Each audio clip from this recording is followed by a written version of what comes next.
السلام عليكم ورحمة الله وبركاته. الحمد لله نحمده ونستعينه ونستغفره ونؤمن به ونتوكل عليه ونعوذ بالله من شرور أنفسنا ومن سيئات أعمالنا من يهده الله فلا مضل له ومن يضلله فلا هادي له وأشهد أن لا إله إلا الله وحده لا شريك له وأشهد أن محمدا عبده ورسوله الذي أرسله بالحق بشيرا ونذيرا وداعيا إلى الله بإذنه وسراجا منيرا أما بعد فإن خير الحديث كتاب الله وخير الهدي هدي محمد صلى الله عليه وسلم وشر الأمور محدثاتها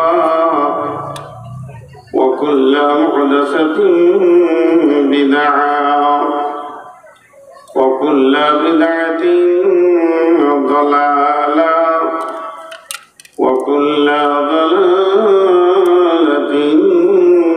في النار.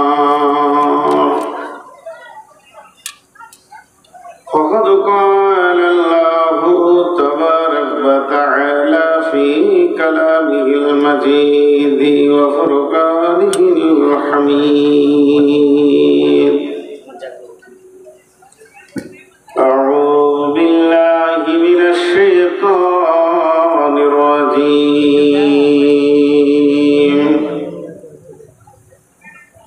إن أول بيت وضع للناس للذي ببكة مبارك وهدى للعالمين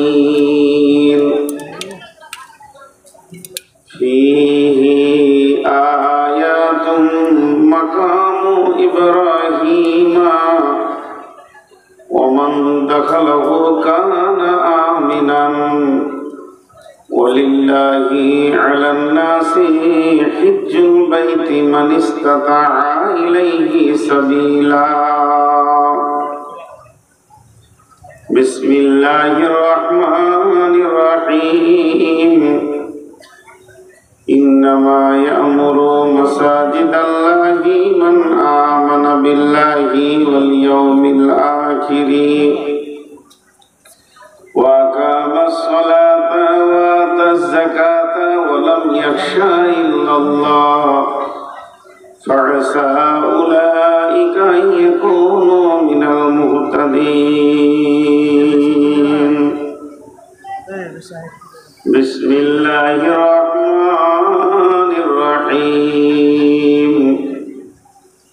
وعن أبي هريرة رضي الله تعالى عنه قال قال رسول الله صلى الله عليه وسلم سبعة يظلهم الله في ظله يوم لا ظل إلا ظله إمام عادل شاب نشأ في عبادة الله ورجل قلبه معلق بالمساجد. بسم الله الرحمن الرحيم. وعن ابن عباس رضي الله تعالى عنه قال قال رسول الله صلى الله عليه وسلم من بنى لله مسجدا بنى الله له بيتا في الجنة মসজিদে ওই সন্ধ্যে আজান চল নামাজে চল দুঃখে পাবি সান্ত্বনা তুই বক্ষে পাবি বল রে মসজিদেতে চল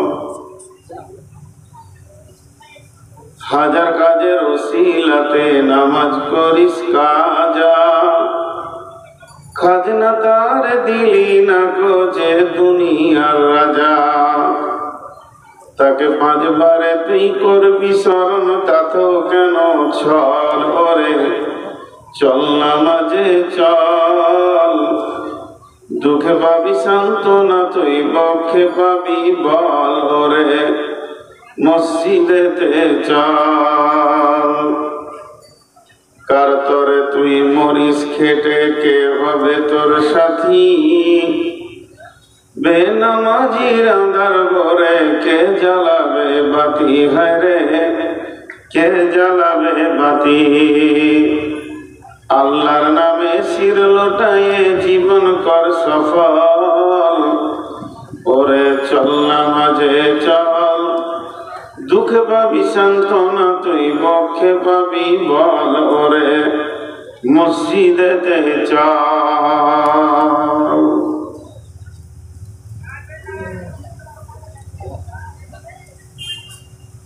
আজকের সভার সভাপতি উপস্থিত আলেম ওলামাবৃন্দ এবং সামনে আমার দিনদার ইমানদার মুমিন ভাই সকল পর্দা থেকে সুন্নেওয়ালি মুমিনা মা ও বোনেরা প্রশংসা গুণগান গুণকীর্তন স্তব স্তুতি সবকিছু আল্লাহ যে মহান মুনিব আজকে আমাদেরকে 2024 সালের 26 তারিখে এপ্রিল মাসের শুক্রবার দিবাগত রাত্রিতে পুকুরপাড়ার এক মসজিদ কেন্দ্রিক আয়োজিত মাহফিলে হাজির করেছেন এর জন্য আল্লাহর কাছে শুকরিয়া করি আলহামদুলিল্লাহ। দরুদ ও সালাম বর্ষিত হোক আখিরি পয়গম্বর নবী মুহাম্মদুর রাসূলুল্লাহ সাল্লাল্লাহু আলাইহি ওয়াসাল্লামের উপর আল্লাহুম্মা আমিন আল্লাহুম্মা সাল্লি আলাইহি আল্লাহুম্মা বারিক আলাইহি। মোহতারাম ভাইও আজিজ ও বুজুর্গ দোস্ত, গ্রন্থ মুকুট আল কোরআন থেকে আপনাদের সামনে কয়েকটি আয়াত তেলাওয়াত করেছি, সেই সাথে হাদিসে নববীর দুটি টুকরো আপনাদের সামনে পেশ করেছি। খুব স্বল্প সময়ে আল্লাহকে যতটা আমাকে তৌফিক দেবেন কিছু আপনাদেরকে শোনাবো বলে নিয়ত করেছি। আমার তৌফিক ইল্লা বিল্লাহি আলাইহি তাওয়াক্কালতু ওয়া ইলাইহি উনীব। আমি আমার বক্তব্যের শুরুতে তিনটি কথা আপনাদেরকে বলবো নাম্বার দিয়ে। এক নাম্বার, মহিলাদেরকে বলছি যেখানেই আছেন যে অবস্থায় আছেন আপোষে কথা বলবেন না, একটু কান খোলা রাখেন। দুই নম্বর, পুরুষদেরকে বলছি খুব জমে কাছে কাছে বসতে হবে না, গরমের দিন। শীত হলে বলা যেত একদম জমে জমে বসে যান। তবে যতদূর পারবেন যারা রাস্তায় আছেন রাস্তায় বসাটা শরীয়তের দৃষ্টিতে নিষেধ। যদি আপনি মনে করেন আমি মুসলিম তাহলে রাস্তাটা ছেড়ে দেন, জায়গা না হলে তখন আলাদা কথা। আল্লাহর ওয়াস্তে বলছি যারা দাঁড়িয়ে আছেন তারা বসে যান এবং জায়গা রাস্তা ছেড়ে বসেন। আমরা মুসলিম, আমাদের আদর্শ অনেক উন্নত। তিন নম্বর একটা কথা আপনাদেরকে বলছি, আমার ব্যক্তিগত কথা, এটা আপনাদের নয়, এটা আমার নিজস্ব ব্যক্তিগত ব্যাপার। তারপরও আপনাদের মূল্যবান টাইম থেকে 2 মিনিট নিচ্ছি, বিধায় আপনাদের কাছে ক্ষমা চেয়ে নিচ্ছি। আপনারা আমার জন্য দোয়া করেন, আমি নিজেও দোয়া চাইছি অতি সত্বর যেন আমি আল্লাহর কাছে চলে যাই। আমি নিজে বলছি, আল্লাহ তুমি আমাকে মাফ করো এবং আমার গুনাহগুলোকে ক্ষমা করো, আর অতি সত্বর তোমার গোলামকে তোমার কাছে নিয়ে নাও। আজকে 22 বছর সমাজকে নিয়ে চলছি, সমাজ নিজেকে ছাড়া আর কাউকে বুঝে না। এই জায়গাটা দেখাবার নয়। 488 সুগার 3 দিন থেকে মাস্টার সাহেবকে আমি বলে আসছি যে আমাকে মাফ করেন, অন্য একটা বক্তা আমি পাঠিয়ে দিই। না, আপনি আসেন, আপনি আসলে আমি খুশি হব। উনি আমার কাছে যখন ডেট নেন ওনার চেহারাটা আমি দেখেছি, উনি যখন আমাকে দেখা করেন তখন ওনার চেহারাটা দেখেছি। তো যখনই ফোন করে ওই চেহারাটা ফুটে ওঠে, মনে কষ্ট হয়। এরকম একটা মুরব্বী মানুষ যার চুলদাড়ি সাদা হয়ে গেছে, তাকে আল্লাহ পর্যন্ত হিসাব করেন। তা আমি সামান্য একটা মানুষ পারবো না? যাই, বড় কষ্ট করে এসেছি আজকে আপনাদের সামনে। জুমার কত প্রখর রোগ, জুমার নামাজ পড়ার পর বিছানায় শুইনি, একটু হালকা খেয়ে উঠে এসেছে। কিন্তু আমি যে অসুস্থ এটা কাউকে বোঝাতে পারছি না। যদি কেউ আমাকে এই ভাষাটা শিখিয়ে দিতে পারে যে এইভাবে বললে লোক বুঝে নেবে, আমি তার শিষ্য। আমার অনেক কষ্ট হচ্ছে, কারণ এটা আমি যে বুঝাতে পারছি না। 2 ঘন্টা বক্তব্য রাখছি, বুঝে নিচ্ছে, কিন্তু আমি অসুস্থ এটা বোঝাতে পারছি না। একটা মানুষকে কনসিডার করতে হয়। আমি ফেরেশতা নই, আমি ফেরেশতা নই, আমি মানুষ কুলেই জন্ম নিয়েছি। রোগ, দুঃখ, সুখ, রাগ, হাসি, কান্না, বেদনা, প্রেম, প্রীতি, ভালোবাসা, উদ্দীপনা সব আমার মধ্যে আছে। কাম, রিপু কোনোটা বাদ নাই। আমারও জ্বর হয়, আমারও সর্দি হয়, আমারও মাথা ব্যথা হয়, আমিও কষ্ট পাই। আপনারা ভাবিয়েন না যে আমি চিরদিন সুস্থ থাকি। যখন আপনারা কোনো ডেট নেবেন, যদি বলি আজকে অসুস্থ, দেখুন কনসিডার। তা এইটাই আপনাদের কাছে আমার আবেদন। আমি কাউকে খারাপ কিছু বলছি না, আমি এতটুকুই আপনাদের কাছে জানাতে চাইছি আমারও রোগ হয়। তো সেই রোগা অবস্থায় যতক্ষণ আল্লাহ বলাবেন আমি অতক্ষণ বলবো ইনশাআল্লাহ। এতগুলি লোক আপনারা বসে আছেন, তবে 12টা পর্যন্ত ইনশাআল্লাহ চালাবো। যে আয়াতগুলি আপনাদের সামনে পড়েছি এবং যে হাদিসে নববীটা পড়েছি, টোটাল সারাংশটাকে আপনাদের সামনে তুলে ধরার চেষ্টা করব। আপনারা দোয়া করবেন, আল্লাহ যেন দয়া করেন। আলহামদুলিল্লাহ, আমরা মুসলমান, আমরা আমাদের ইতিহাসকে আমাদেরকে জানতে হবে। আমরা জানি না, এই জন্য অনেক পেছনে আছি। যাই হোক, পৃথিবীতে এখন কম বেশি 800 কোটি মানুষ। পৃথিবীতে এখন কম বেশি 800 কোটি মানুষ। এই 800 কোটি মানুষের ভিতরে প্রথম যিনি আল্লাহ যিনাকে বানান তার নাম হলো আদম। আদমের কাছ থেকে হাওয়াকে বানালো। আল্লাহ বলেন রিজালান কাসীরা ওয়া নিসা। এর থেকে ইয়া আইয়ুহান নাসু তাকু রাব্বাকুমুল্লাযী খালাকাকুম মিন নাফসিন ওয়াহিদাতিন ওয়া খালাকা মিনহা যাওজাহা ওয়া বাসসা মিনহুমা রিজালান কাসীরা ওয়া রিজালান কাসীরা। আর দল দল আজকে মানুষ গিজ করছে।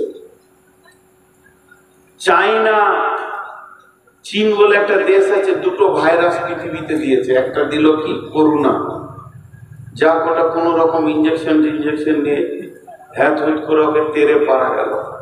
কিন্তু আর একটা দিয়েছে টোটো। করোনা টোটো দুটোই ভাইরাস। করোনা যেভাবে মানুষকে কষ্ট দিয়েছে, টোটো সেইভাবে সমাজকে কষ্ট দিয়েছে।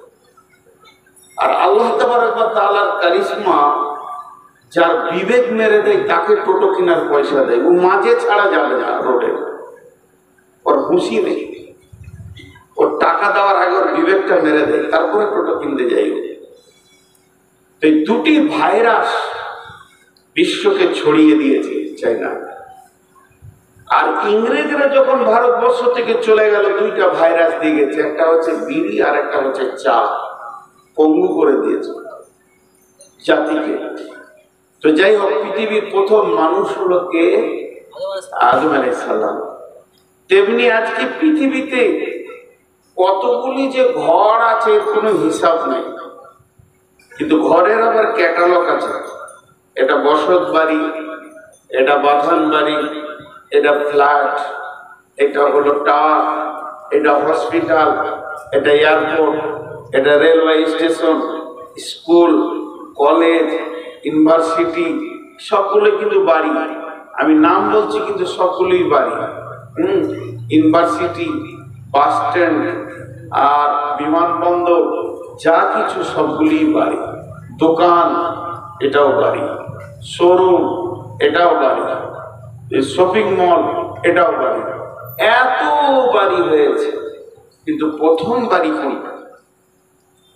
এবং সেই বাড়িটা পৃথিবীর প্রথম বাড়ি আর হয়েছিল, কে বানিয়েছিল?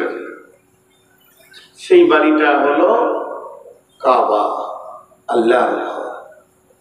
কাবার নাম কাবা কেন? কাবা শব্দের অর্থ কি? কাবা শব্দের অর্থ হলো গুড়হালি। এই যে হাড়টা উঁচু হয়ে আছে পায়ের কাছে, গুড়হালি। কাবা মানে গুড়হালি।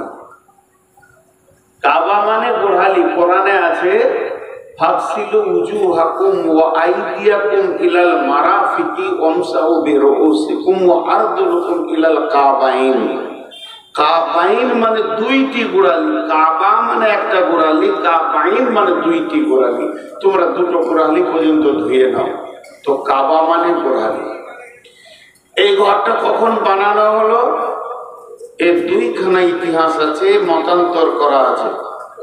এক শ্রেণীর ঐতিহাসিক বলছেন যে হযরত আদম আলাইহিস সালাম যখন পৃথিবীতে এসেছেন তার 2500 বছর পূর্বে।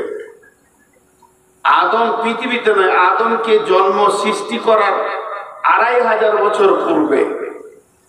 আর একজন বলছেন না, হযরত আদম আলাইহিস সালামের যেদিন জন্ম হয় ওই দিনই আল্লাহ কাবা, আদম আলাইহিস সালামকে যেদিন সৃষ্টি করেন ওই দিনই আল্লাহ কাবাকে বানান। তো কাবাকে বানালেন কিভাবে? কাবাকে প্রথম বানিয়েছেন ফেরেশতাতে, মানুষে নয়। যতদিন আদম সৃষ্টি হয়নি তার আগে 700 বছর জিনেরা দাপিয়ে দুনিয়া করেছে। এই দুনিয়া 700 বছর। তাদের মধ্যে অনেক নবীও ছিল, তারা কতল করে দিয়েছে, মেরে দিয়েছে, বহুত বেঈমানি করেছে। জিনদের মতো বেঈমান আর মৃত্যু আর ওদের মতো ব্যভিচার করনেওয়ালা পৃথিবীতে আর কেউ নাই। সব থেকে ব্যভিচার বেশি করে জিনেরা এবং তারা বেঈমান, মৃত্যু হয় বেশি। তো সেই কাবাকে বানালেন আল্লাহ তাবারক ওয়া তাআলা তার ফেরেশতাদেরকে দিয়ে। ফেরেশতাদেরকে হুকুম দিলেন, তোমরা মক্কায় চলে যাও। তখন মক্কার নাম বাক্কা ছিল, মক্কার নাম মক্কা, মক্কার নাম বালাদ, মক্কার নাম বাক্কা, মক্কার নাম বালাদ। মক্কার অনেকগুলি নাম আছে। আমার একটা বই হয়তো মক্কা মদিনা সফর, ওটাতে দেখবেন, কিংবা আর রাহিকুল মাকতুমে দেখবেন। তো সেই মক্কাতে বানালেন ঘরটা। আল্লাহ বলছেন এবারে যে আয়াত পড়েছেন, বিসমিল্লাহির রহমানির রহিম, ইন্না আউওয়ালা বাইতিন উদিয়া লিন-নাসি লাল্লাযী বিবাক্কাতা মুবারাকাও ওয়া হুদাল লিল আলামিন। সব কারণগুলো আল্লাহ বলে দিলেন। কি বলেন? ইন্না আউওয়ালা বাইতিন, হে আমার ইমানদার বিশ্ববাসী তোমরা শোনো, নিশ্চয়ই প্রথম ঘর আমার ঘর। ইন্না আউওয়ালা বাইতিন, নিশ্চয়ই প্রথম ঘর আমার ঘর। বিবাক্কাতা মুবারাকা, সেটা আমি বানিয়েছি কোথা? মক্কা পবিত্র মুবারক, পবিত্র মক্কা ভূমিতে উজিয়ালিন নাসে ওই ঘরটা আমি বানিয়েছি মানুষের জন্য, ওয়াহুদাল লিল আলামিন, এবং সারা পৃথিবীর হেদায়েতের কেন্দ্রবিন্দু করেছি।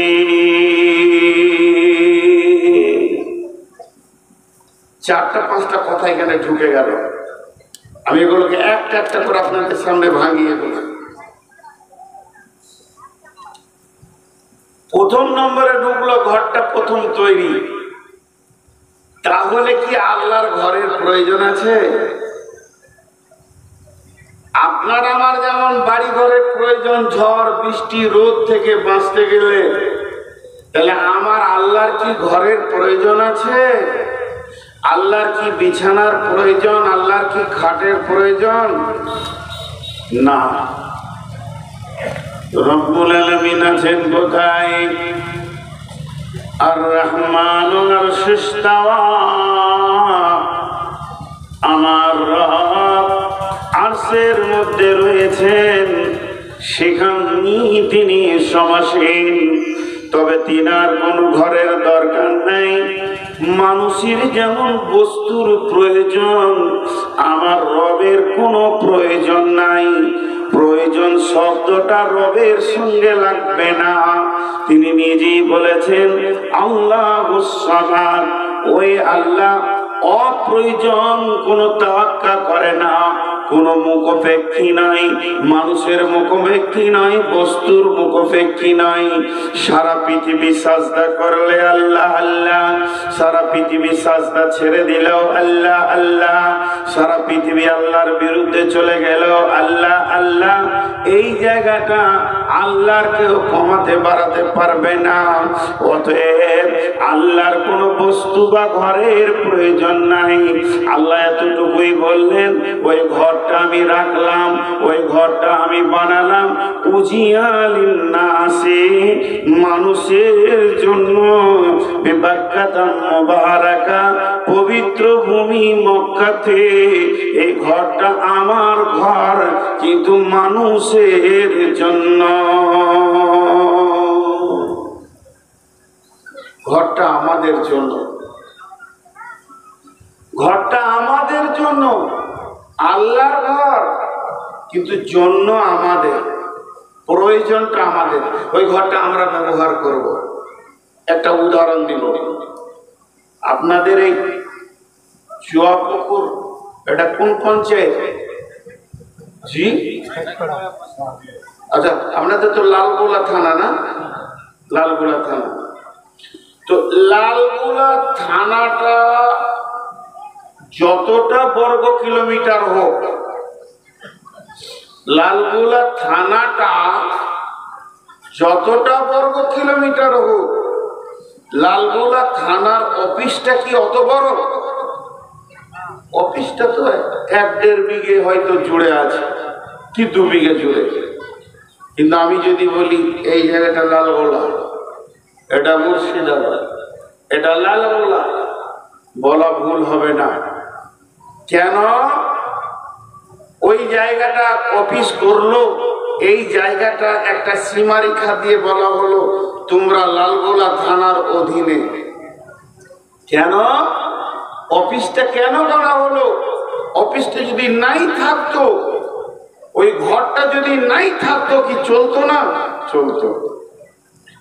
কিন্তু অফিসটা বানানোর কারণ, আপনার অভিযোগ, আমার অভিযোগ, আপনার আমার কোনো বিপদ, কেউ মেরেছে, কেউ জুলুম করছে, ওই অফিসে গিয়ে আমি অফিসারকে বলবো, তেমনি সারা পৃথিবীতে অগণন আল্লাহর বান্দা এসে গেছে। আমার রব দেখছেন, আমি তো আমার বান্দাদেরকে পৃথিবীর মাটিতে পাঠাবো। তারা সেখানে যাওয়ার পর তাদের একটা জায়গা দরকার হবে, তারা তাদের রবের কাছে যে চাইবে, তাদের রবের কাছে কাঁদবে, তার জন্য তাদের একটা ঘর দরকার, যে ঘরটার কাছে গিয়ে তারা রবের দরবারে পৌঁছেছে এটাই তারা ভাববে। কিন্তু তারা চাইবে, দরজা ধরে চাইবে, তওয়াফ করে করে চাইবে। এর জন্য আমি ঘরটা বানালাম, উজিআ লিন-নাসি লাল্লাযী বিবাক্কাতা মুবারাকা, পবিত্র ভূমিতে হুদাল লিল আলামিন, এবং সারা পৃথিবীর হেদায়েতের কেন্দ্রবিন্দু বানালাম।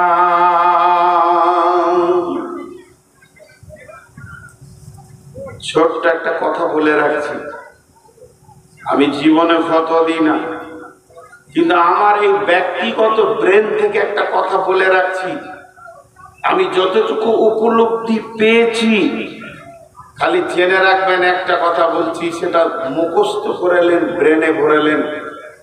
কাবার যে মুসাল্লাটা আছে, কাবার যে মুসাল্লাটা আছে, ওই মুসাল্লায় যে ইমাম, কিয়ামত পর্যন্ত যত ইমাম আসবে, আল্লাহর রহমতে সহি আকীদার আসবে, আল্লাহর রহমতে সহি আকীদার আসবে। খালি একবার ফলো করবেন তিনি কেমন করে চলছেন। কেন?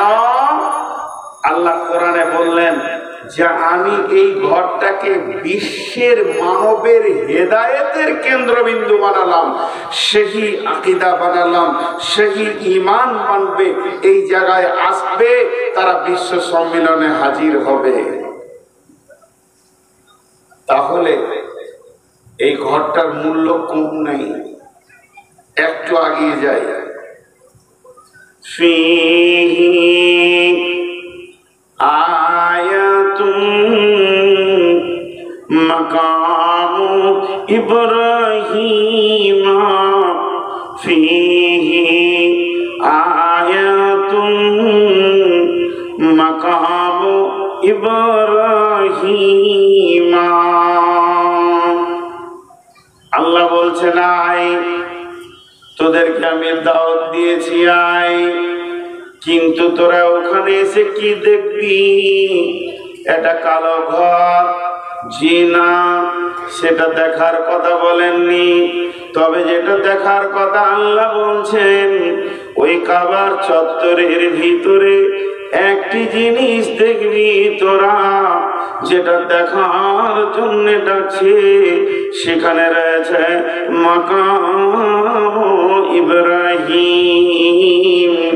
এতগুলি নবী চলে গেল, কম বেশি 1.5 লক্ষ নবী গেল, 1,24,000 গেল, যে যা বলবে বলুক না কেন, হযরত আদম থেকে নিয়ে শেষ নবী পর্যন্ত এতগুলো নবী গেলেন, এতগুলো রসুল গেলেন, কোন নবী বা রসুল ওই জায়গাতে কাবার চত্বরে জায়গা পেল না, তাকে স্থান দেওয়া হলো না, তার নামে কোনো রেজিস্ট্রেশন হলো না, কোনো একটু জায়গা দেওয়া হলো না। এটা মুসার জায়গা, ঈসার জায়গা, হারুনের জায়গা, দাউদের জায়গা, এটা নবী সুলাইমানের জায়গা, নবী সালেহের জায়গা বলা হলো না।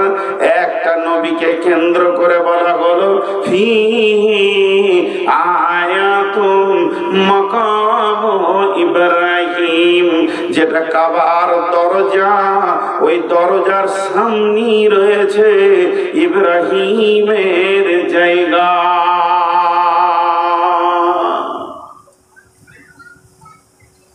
সেই দরজার সামনে রয়েছে ইব্রাহিমের জায়গা। এটাকে নিয়ে দু কথা বলবো। চুয়াপুকুরের যুবকরা এখন উঠে লেগেছে মসজিদকে কি করবে, মানে নতুন মসজিদ নয়, পুরাতন মসজিদকে ভেঙে আবার নতুন নির্মাণ দেবে। আলহামদুলিল্লাহ, ভালো কাজ, এবং এটা খুশির কাজ, এটা আনন্দের কাজ এবং নেকির কাজ, সব মিটে গেল। কিন্তু আমি যদি বলি চুয়াপুকুরের যুবকদেরকে জালসা বন্ধ করে দেবে, টাকা লাগবে না, মসজিদটা আমি একা বানাবো, 2.5 কোটি টাকা দিয়ে 3খানা মসজিদ বানালাম, এটাও আমি বানিয়ে দিব, জায়গাটা মেপে দাও, আপনাদের মন মতো মসজিদ হবে, 2 তলা 3 তলা, যেমন যেমন চাইবেন হবে। কিন্তু শর্ত হচ্ছে একটা, যেটা ইমামের মেহরাব হবে, ওই মেহরাবের সামনে 5 কি 7 ফুট বাই 7 ফুট জায়গাটা আমার ব্যক্তিগত থাকবে। কেউ মেনে নিতে পারবে? কেউ মেনে নিতে পারবে? মুখ খুলেন, পারবে না। মসজিদের ভিতরে আপনার ব্যক্তিগত জায়গা কেন হবে? কাবা শরীফের মসজিদ যেটা হারাম, মসজিদে হারাম যাকে বলা হয়, এখানে আবার অন্য কথা বেরিয়ে চলে আসবে হারাম কেন বলা হচ্ছে। ওখানে অনেক কিছু আছে, বিষয় আছে, সেটা আজকে আমার বিষয় নাই, সময় থাকলে বলবো। তো কাবা শরীফের ওখানে গোল করে নামাজ হয়, তো বোঝানোর জন্য বলছি, টেবিলটা যদি কাবা শরীফ হয় তো গোল করে রাউন্ডে শুরু হয়ে গেল কাতার। এই কাতার চলতে চলতে চলতে চলতে ধরেন 150-200 মিটার 300 মিটার চারিদিকে, আবার কোনো কোনো দিকে বেশি আছে, কমও আছে। কেউ কেউ বলেন কতগুলো মানুষ একসঙ্গে উপরে নিচে সিঁড়িতে যত জায়গায় মুসল্লা দেওয়া আছে, দাগ দেওয়া আছে, যতটা পরিমাণে বাইরে ভিতরে চত্বরে করে একসঙ্গে কতগুলি লোক নামাজ পড়তে পারবে ওখানকার। এটা তো কোরআন হাদিসের কথা নয়, এটা ইঞ্জিনিয়ারদের কথা। ইঞ্জিনিয়ারদের কথা যে কতটা মসজিদটা বড়, 1 থেকে 1.5 কোটি লোক নামাজ পড়তে পারবে, 1 থেকে 1.5 কোটি লোক নামাজ পড়তে পারবে। আর ওই 1.5 কোটি, আমার আইডিয়াতে আমি বলছি, কাবাটা 15-20 ফুট 20 ফুট 20 ফুট 20 ফুট, মানে এতটা চওড়া, অতটাই চওড়া, মানে বর্গ আকার কাবাটা। এদের উত্তর দক্ষিণেও 20 ফুট, পূর্ব পশ্চিমেও 20 ফুট। তাহলে এই বর্গ আকার ঘরটা, তার যেটা দরজাটা পূর্ব দিকে আছে, আল্লাহর ঘরের দরজাটা পূর্ব দিকে আছে। আর ওই দরজার পাশেই একদম কাবার গা লাগা ওই জায়গাটা হলো ইব্রাহিম আলাইহিস সালামের জায়গা। আবার ওটাকে দেখতে বলছে, কে বলছেন? আমি লয়, আল্লাহ। আমি যদি বলি তাহলে আপনি আমার কথাটা নিয়েন না, কিন্তু আল্লাহ বলছেন। কি বলছেন? ফিহি আয়াতুম মাকামু ইব্রাহিমা, ওখানে একটা নিশানা আছে।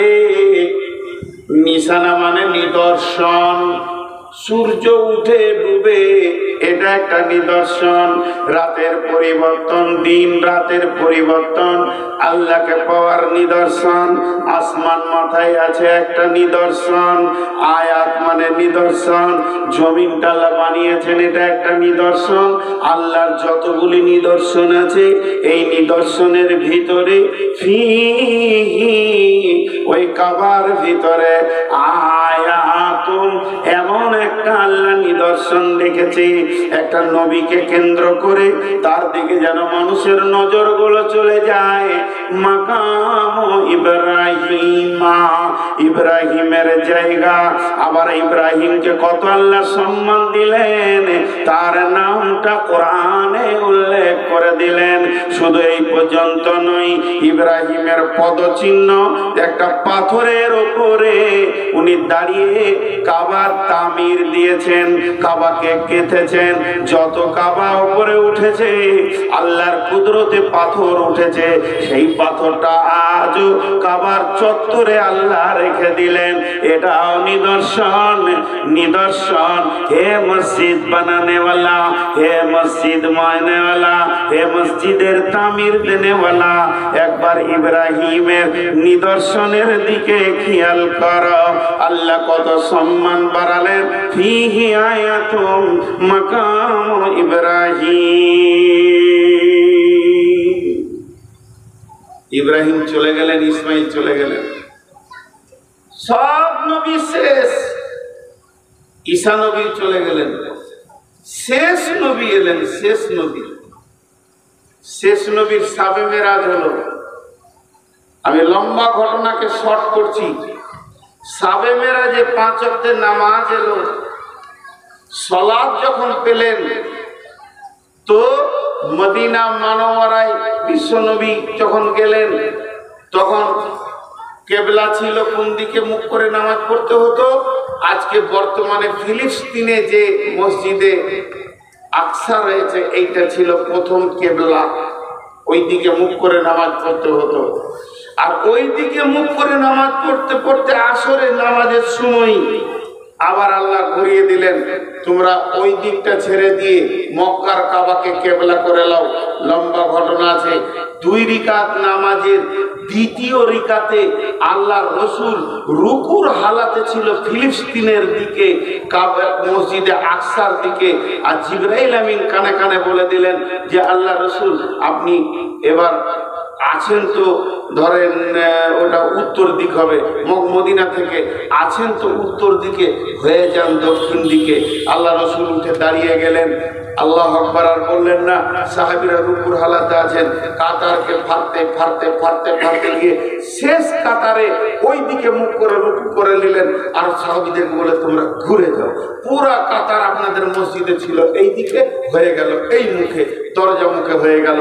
আসরের নামাজে এই ঘটনাটা ঘটেছিল মদিনা মানওয়ারাতে।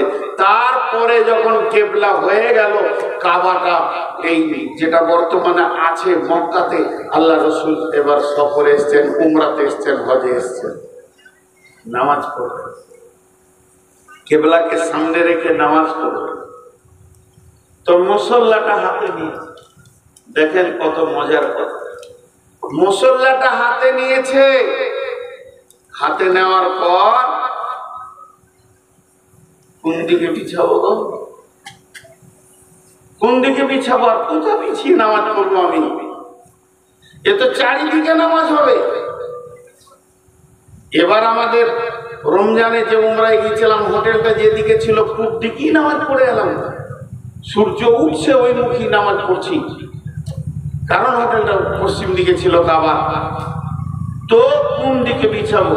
এটা কাবা, কাবার পশ্চিম থেকে পূর্ব দিকে নামাজ হবে, পূর্ব থেকে পশ্চিমে হবে, উত্তর থেকে দক্ষিণে হবে, দক্ষিণ থেকে উত্তরে হবে, চারিদিকে হবে। এখন সাহাবীদের ভিতরে বিশ্ব নবী প্রশ্ন করছেন, ওগো তোমরা বলো আমি আজকে মুসল্লাটা কোন জায়গায় রেখে নামাজ শুরু করব, ইমামতি করব? সাহাবীদের যার যেমন ছিল সে তা বললেন, কিন্তু হযরত উমরকে জিজ্ঞেস করলেন, উমর রে তুমি একটু বলো আজকের দিনে আমি মুসল্লাটা কোন দিকে রাখবো? হযরত উমর বললেন, ইয়া রাসূলুল্লাহ আমার বলতে 2 মিনিট লাগবে। বলছে বলো। বলি, ইয়া রাসূলুল্লাহ এটা কাবার পশ্চিম দিক, এটা কাবার পূর্ব দিক, এটা কাবার উত্তর দিক, এটা কাবার দক্ষিণ দিক। কিন্তু একটা জিনিস খেয়াল করেন, আমার আল্লাহ কাবার পূর্ব দিকটা কত ভালোবেসেছেন।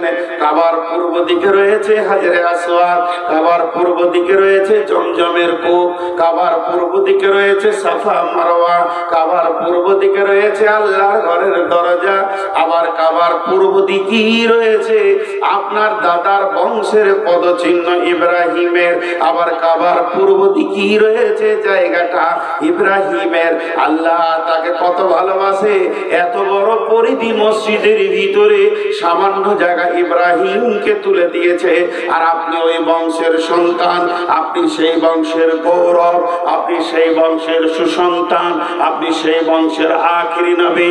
আর হযরত ইব্রাহিম চোখের পানিতে কাবার তামির দিতে গিয়ে কেঁদে বলেছিলেন, সূরা বাকারায় আছে, আয়াত মুখস্থ নাই ভাই, সূরা বাকারায় আল্লাহ বলেছেন হযরত ইব্রাহিম 3খানা দোয়া করেছিলেন।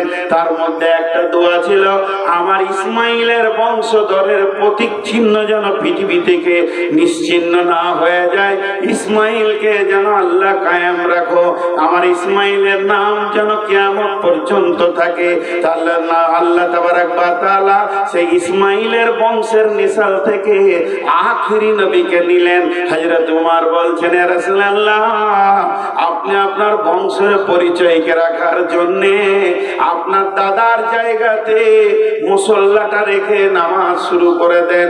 হযরত উমরের কথাটা যেই বলা শেষ হলো, জিবরাইল আমিন এসে বিশ্ব নবীকে বলে দিলেন, ওয়াত্তাখাযু মিন মাকামি ইব্রাহিম মুসাল্লা।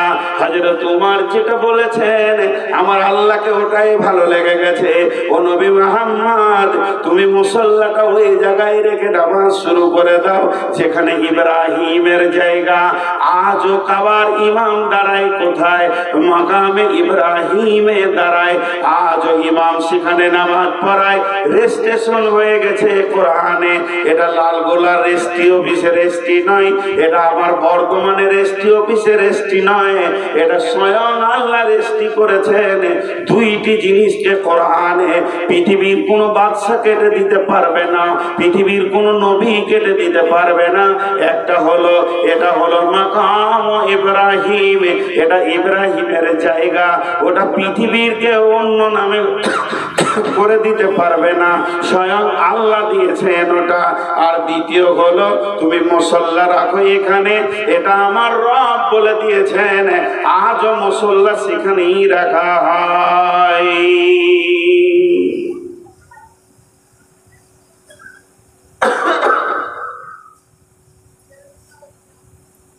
আজও রাখা হয়। মাঝে একটা ছোট কথা বলে নিব, মনে খারাপ কিছু লিয়েন না, ক্ষমা চেয়ে বলছি, হাত পা গুলো ধরে। উমরা যদি করেন তো খাবার সঙ্গে দেন, এইটুকুই বলে রাখলাম। বিজনেসম্যান যদি মনে করেন তো করে নিতে পারেন, বিজনেসের নিয়তে নামিনি। ইতিহাস যেগুলো বলি ওখানে ওইগুলি দেখিয়ে দিয়ে এইটা মাকামে ইব্রাহিম। তো যাই হোক, যে কথা আপনাদের সামনে বলছিলাম, তা আল্লাহ আবার ওইটার কথা কোরআনে তুলে কি বললেন? ওয়ালিল্লাহি আলান নাসি হিজ্জুল বাইতি মান ইসতাতাআ ইলাইহি সাবিলা। হে বিশ্ববাসী রে, হে বিশ্ববাসী রে, আমি তোমাদের দাওয়াত দিলাম, আমার ঘরে তোমরা এসো, আমার ঘরে তোমরা এসো। যদি তোমাদের ইস্তাতাত আমার ঘরে পৌঁছানোর ক্ষমতা হয়ে যায়, হে আমার গোলামের দল, তোমরা আমার ঘরে এসো। এসো। তাহলে ওখানে ডাকলেন কেন? এইগুলো দেখবেন। এগুলো দেখলে কি হবে? আপনার জজবা বাড়বে, ইমানি জজবা। তো যাই হোক, মুফাসসিরিনদের মত হচ্ছে হযরত ইব্রাহিম আলাইহিস সালামকে এত সম্মান দেওয়ার কারণটা কি? যে যত নবী এসেছিলেন সব থেকে বেশি ইব্রাহিম আলাইহিস সালামকে পরীক্ষা করা হয়েছিল। 113 বার পরীক্ষা করা হয়েছে। আর প্রত্যেকটি পরীক্ষাতে উনি স্কলার ছিলেন। তার মধ্যে 13 বার কঠিন, তার থেকে কঠিন 3 বার। সেই 3 বারের ভিতরে একটা বার হচ্ছে ছেলের গলাতে, বাচ্চার গলাতে ছুরি দেওয়া। কোরআন বলছে, এটা সহি জয়ীফের নয়। জি, সন্তানের গলাতে একবার ভাবেন তো, আপনি আপনার বাচ্চাটাকে সামনে রেখে, বেটা সহ তো তোমাকে জবাই করবো আমি আল্লাহর জন্য। এই পরীক্ষাগুলো তেনার উপরে হয়েছিল, এই জন্য এই সম্মান। তা আমি আপনাদের সামনে এই ইতিহাসটা কেন নিলাম? আজকে আপনারা সেই ইতিহাসে নামতে চলেছেন। আমার নসিবই খারাপ। ওই চাওয়াল আপনি উঠেন, আপনি উঠেন, দাঁড়ান, দাঁড়ান, একদম বাইরে। খুব শিয়ান আমার, ভাবছি হয়তো দেখতে পাই না।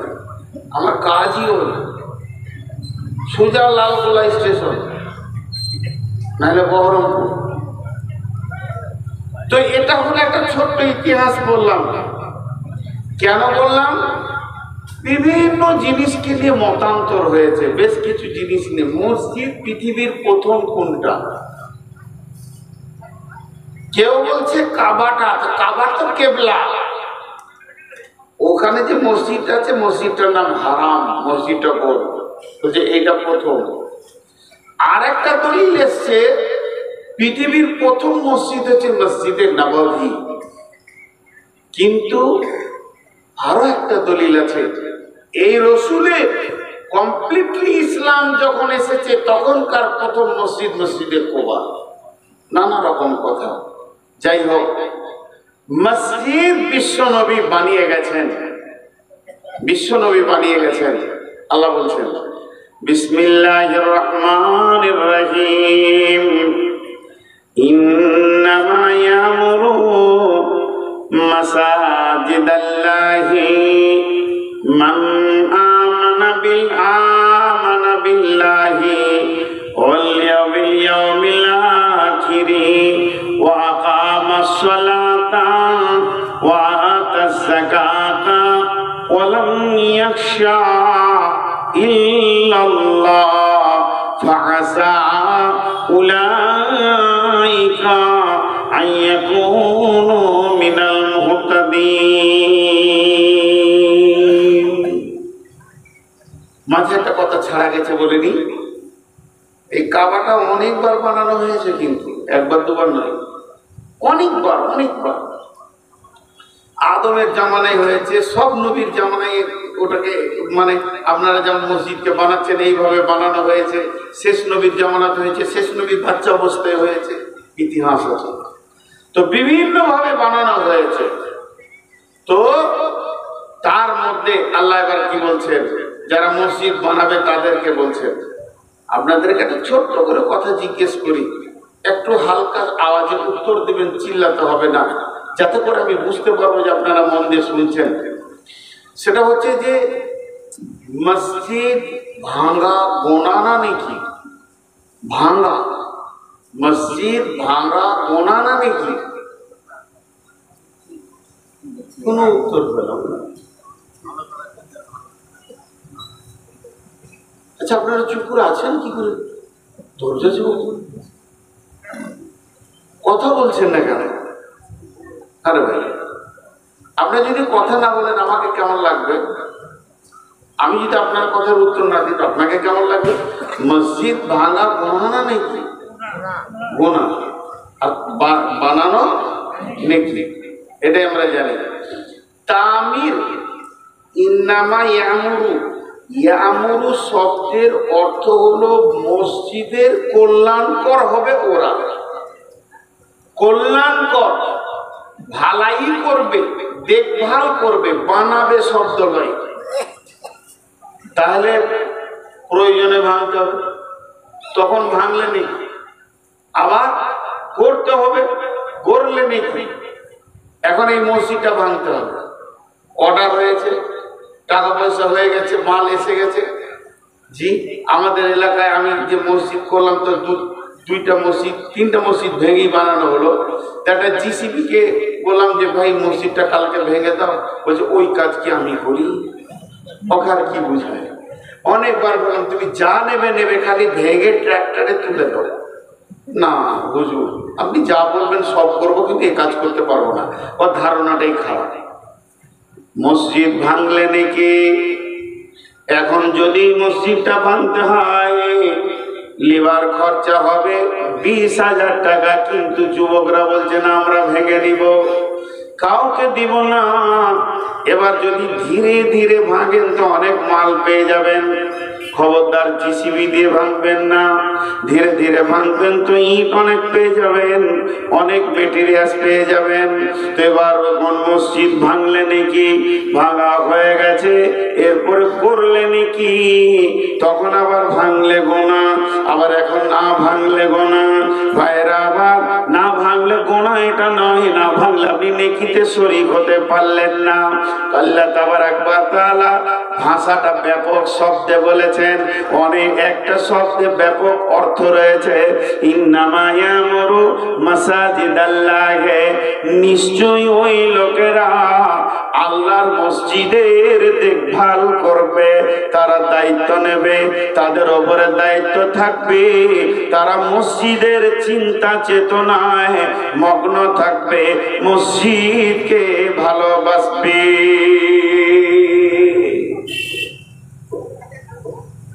আমি কাউকে টার্গেট করে বলছি না, বক্তব্যের বিষয়টাই বলছি। আপনাদের এলাকায় বেনামাজি মসজিদ কমিটি আছে? এত চুপ কেন? ওটা তো দ্বিতীয়বার জিজ্ঞেস করলো, প্রথমবার জিজ্ঞেস করলো তখন চুপ কেন? বেনামাজি মসজিদ কমিটি আছে? ভয়ে ভয়ে বসে আছে, মানে ওরা এইখানেই আছে, মারবে আর হ্যাঁ? বেনামাজি, চোর, মাতাল, আর বলবো না, নোংরা নোংরা চরিত্রের লোক মসজিদ কমিটি আছে। সুদের বিজনেস দাপিয়ে চালাচ্ছে, আবার মসজিদের মতোয়াল্লি হয়ে বসে আছে। আছে না নাই? জোরে বলেন। এত ভয়, যারা মসজিদকে নিয়ে দায়িত্ব নিয়েছে। এটা আল্লাহ রাসূল বলেছেন, যেটা কিয়ামতের আলামত। কিয়ামতের আলামত মসজিদ। মসজিদ মানে সাজদা করার জায়গা। আল্লাহ তাবারক ওয়া তাআলা বলছেন, মসজিদ বানাবে ওরা, মসজিদের দায়িত্ব নেবে ওরা, মসজিদে দান করবে ওরা, যাদের ভিতরে 5টা গুণ আছে। মান আমানা বিল্লাহি ওয়া বিল ইয়াউমিল আখিরি ওয়া আকামাস সালাতা ওয়া আতাস যাকাতা ওয়া লাম ইয়াখশা ইল্লাল্লাহ ফাআসা উলাইকা আইয়াকুনু মিনাল মুহতাদিন। একবার সূরা আল ইমরানটা খুলে দেখবেন, যদি এগুলো মেনে না নিয়ে জবরদস্তি মুখের জোরে, চোপার জোরে, থুতির জোরে, আর কিলের জোরে, লাঠির জোরে যদি মসজিদের দায়িত্ব তুমি নিয়ে থাকো, তবে শুনে নাও, কিয়ামতের নয়, জাহান্নামের ভিতরে উল্টো করে খাসির মতো টেঙে দিয়ে চচ্চর চচ্চর করে তোমার চামড়াকে খালানো হবে। এবং তার ব্যাপারে কতটা লাগবে না লাগবে তুমি নিজেই বুঝে নাও। অতএব শুনে নাও, আমার রব বলছেন মসজিদের দায়িত্ব থাকবে 5টা গুণ যার আছে। 1 নম্বরে যার আল্লাহর উপরে ঈমান আছে, 2 নম্বরে যে আখিরাতের উপরে বিশ্বাস রাখে, 3 নম্বরে যে নামাজ পড়ে, 4 নম্বরে যে যাকাত দেয়, 5 নম্বরে এক আল্লাহ ছাড়া পৃথিবীর কাউকে ভয় করে না। এই 5টা গুণ যার ভিতরে আছে, আল্লাহ বলছেন ওই বান্দা আমার মসজিদের দায়িত্ব নেবে।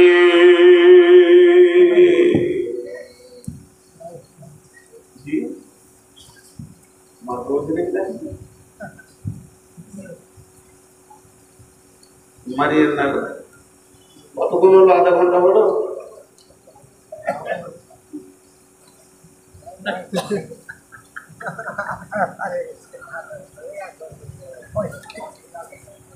আগামী বছরে জালসা ডেট নিব, যারা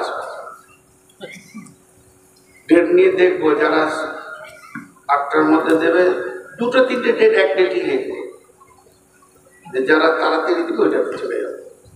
সবাইকে ফাঁক মারবো। মানে সমাজ আমাকে যা ধোঁকা দিয়েছে, এবার এদেরকে যদি আমি আর 20 বছর দিই তো কোনো হবে না, পূরণ হবে না। এতগুলো ধোঁকা খেয়ে আছে আপনাদেরই এলাকায়। আমি এসে বলছি, ভাই ক্লান্ত আছি, শোয়ার জায়গাতে যদি শুলে হবে, প্রধান বক্তা বসে থাকতে হবে, লোক দেখবে, তবেই তো বুঝবে যে এসেছে। শুতেও দেয় আপনার এলাকায়। কান ধরেছি, জীবন আর যায় না, 6 বার ফোন করেছে, আমি বসতে পারবো, বলছে না স্পেশাল ঘর থাকবে না, বুঝতে পারবো। আজকে এসিতে ছিলাম। তো যাই হোক, মসজিদে বানাতে গেলে 5টা গুণ থাকতে হবে। সেই 5টা গুণ আমাদেরকে ভেবে দেখে নিতে হবে। আল্লাহর প্রতি ঈমান, আল্লাহর প্রতি ঈমান থাকতে হবে। সবারই তো ঈমান আছে আল্লাহ। টাকা গুলো কি ভরে নিয়ে দেন, টাকা গুলো কই নিয়ে, তাহলে কি করে কি বলবেন? দেন 100-200 টাকা কেউ দান করবেন তো করেন, চট করে 500-1000 দেখেন এই টাকাটার দিকে আবার টাকা। এরা কিন্তু টাকাটা আমাকে দেয়, এটা দিয়েছে কাকে? আল্লাহ। কাকে দিয়েছে? আপনারা আমার সঙ্গে কথা বলেন, এই টাকাটা দিয়েছে কাকে? আল্লাহ। কোথায় ছিলি ভাই এত? বাড়িতে এত লেটে আছে, আমার দুয়ারই পাইনি তখন থেকে। যা আবার মিষ্টি খেয়ে। তো এই টাকাটা হ্যাঁ আমার পরে তোর বায়না হবে, এখন বায়না কালেকশন করবো, কালেকশনটা আবার হয়ে গেছে, আর কালেকশন করবো। এই টাকাটা দিয়েছে আল্লাহকে। এবার এই টাকাটা আমি হাত দিতে যাচ্ছি, আমি মসজিদ কমিটি সেক্রেটারি, এই পর্যন্ত এসেছে, উদাহরণটা দিচ্ছি এবং আয়াতের সঙ্গে মিলাচ্ছি। টাকাটা আমি নিব, নিয়ে আমার কাছে রাখবো বা আমানত রাখবো, কাজে লাগাবো, মসজিদের কাজ করবো। যখন এই টাকাটা হাত দিতে গেছি, মনে করেন বলছি, আবার মনে করেন বলছি, মানে একটু মনে মনে ধরতে হবে। আল্লাহ বলছে দাঁড়া, এই টাকাটা টাকার মালিক হলো আল্লাহ। আল্লাহ যখন টাকাটার মালিক, আল্লাহ বলছেন মান আমানা বিল্লাহি, যদি আমার উপরে ঈমান থাকে তবেই তুই আমার টাকাতে হাত দে। আমি নূর মোহাম্মদকে বলছি, আমি এই মসজিদের সেক্রেটারি, এই মসজিদের কমিটি, মতোয়াল্লি, যেই হোক, ক্যাশিয়ার, আমার উপরে ঈমান আছে? আমি বলছি হ্যাঁ আছে। আল্লাহর উপরে যতটা বিশ্বাস রাখা দরকার ততটাই বিশ্বাস আছে। আল্লাহ বলছেন দাঁড়া, আর একটু দাঁড়া,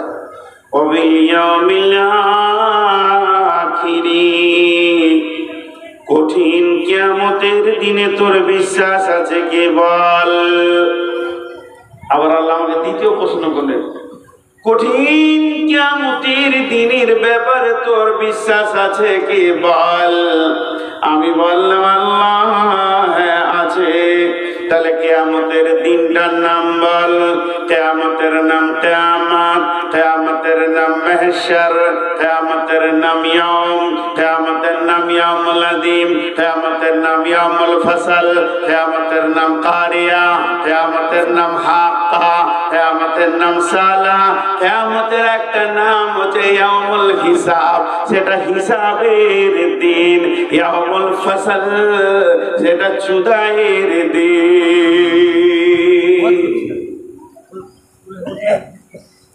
সেটা কিসের দিন বললাম? কিয়ামতের দিনটা কি দিন বললাম? হিসাবের দিন। সকলে জোরে বলেন কিসের দিন?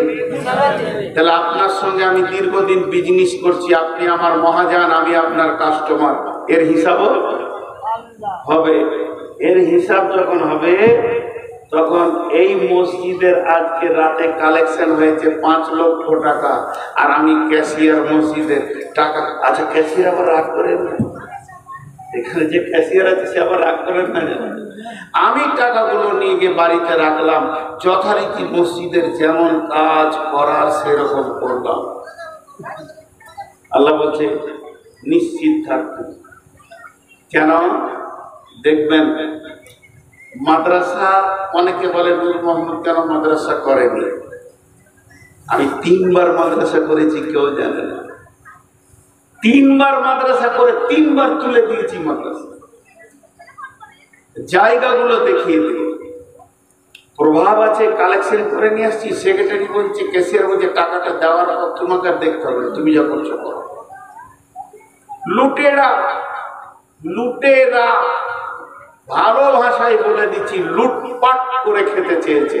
3 বার বেরিয়েছি। এবছরকার রিপোর্ট নেবেন একটা, গ্রামের মাদ্রাসাটা আমার ঘরে দিয়েছে, তো ফেসবুকে দেওয়াতে ছেলেরা ফোন করছে, আমি আবু দাউদ পড়ি, আমি নাসাই পড়ি, আমি ইবনে মাজাহ পড়ি, আমি মিসকাত পড়ি। প্রটোকল আবার চলে আয় রে বাপ, যত আছে পরীক্ষা নিচ্ছি, কায়দা বুগদাদি পড়তে পারবে না। আবু দাউদের ছেলেকে জিজ্ঞাসা করা হয়েছে, আপনারা যারা আলেম বুঝতে পারবেন, যে বিসমিল্লাহটা তারকিব করো, তো বলছে বাহার পে যার ইসমে মাসদার। আবু দাউদ করেছে, যারা আলিম তারা বুঝতে পারলেন এটা কি বললাম। ও ক্লাস 1-এর উপযুক্ত নয়, তাহলে আজকে চুয়াপুকুর মাদ্রাসা, আজকে লালগোলা মাদ্রাসা, আজকে এরকম যত মাদ্রাসা আছে, চুয়াপুকুর বলছি মানে এটা খারাপ আমি বলছি না, আমি আস্তাগফিরুল্লাহ, মাফ চাইছি, উদাহরণ দিচ্ছি। আজকে আমার মাদ্রাসাটারই কথা বলছি, বছরে 40 লক্ষ টাকা ব্যয় আছে, আর একটা ছেলে আলিফ শিখতে পারেনি। ওই ব্যয়টা আমানত হয়েছে না খেয়ানত হয়েছে? আলেমদেরকে জিজ্ঞেস করো। 22টা একসঙ্গে 24টা ছেলে এলো, মাত্র 3টে ছেলে তার আবু দাউদ নাসাই পড়ে চলে এসছে, 3টে ছেলে ক্লাস 1-এ ভর্তি হলো। ওদেরকে বোঝানো হলো, বলে হুজুর যে ক্লাসে নেবেন ওটাতেই হবে, আমরা আলেম হতে চাই। আর বাকিগুলো কেটে পড়লো, কেটে পড় টিকছেন। আমি বলে দিয়েছি 10টা শিক্ষক আছে, 10টা শিক্ষক থাকবে, 3টে ছেলে থাকবে, 3টে। 10টা শিক্ষকের বেতন দিব, 3টে ছেলে থাকবে। অভিভাবকদেরকে বলছি, বিশেষ করে আপনাদের হাতগুলো ধরছি, পাগুলো ধরছি, মাসে 3 বার সুগার চেক করেন। যে ছেলেগুলো কলেজে ইউনিভার্সিটিতে মিশনে পড়ছে তাদের রেজাল্টটা 2 বার পড়ে দেখেন যে আমার ছেলে কত নাম্বার পেয়েছে, খোঁজ নেন। আর যেটা মাদ্রাসায় পড়ছে খালি অপেক্ষা করছেন যে কবে মাংস ভাত খাবার, ছেলের মাথায় পাগড়ি লাগবে, কিন্তু আসলে ছেলের ভিতরে কিছু ঢুকছে না, এ খবর আপনি নাই।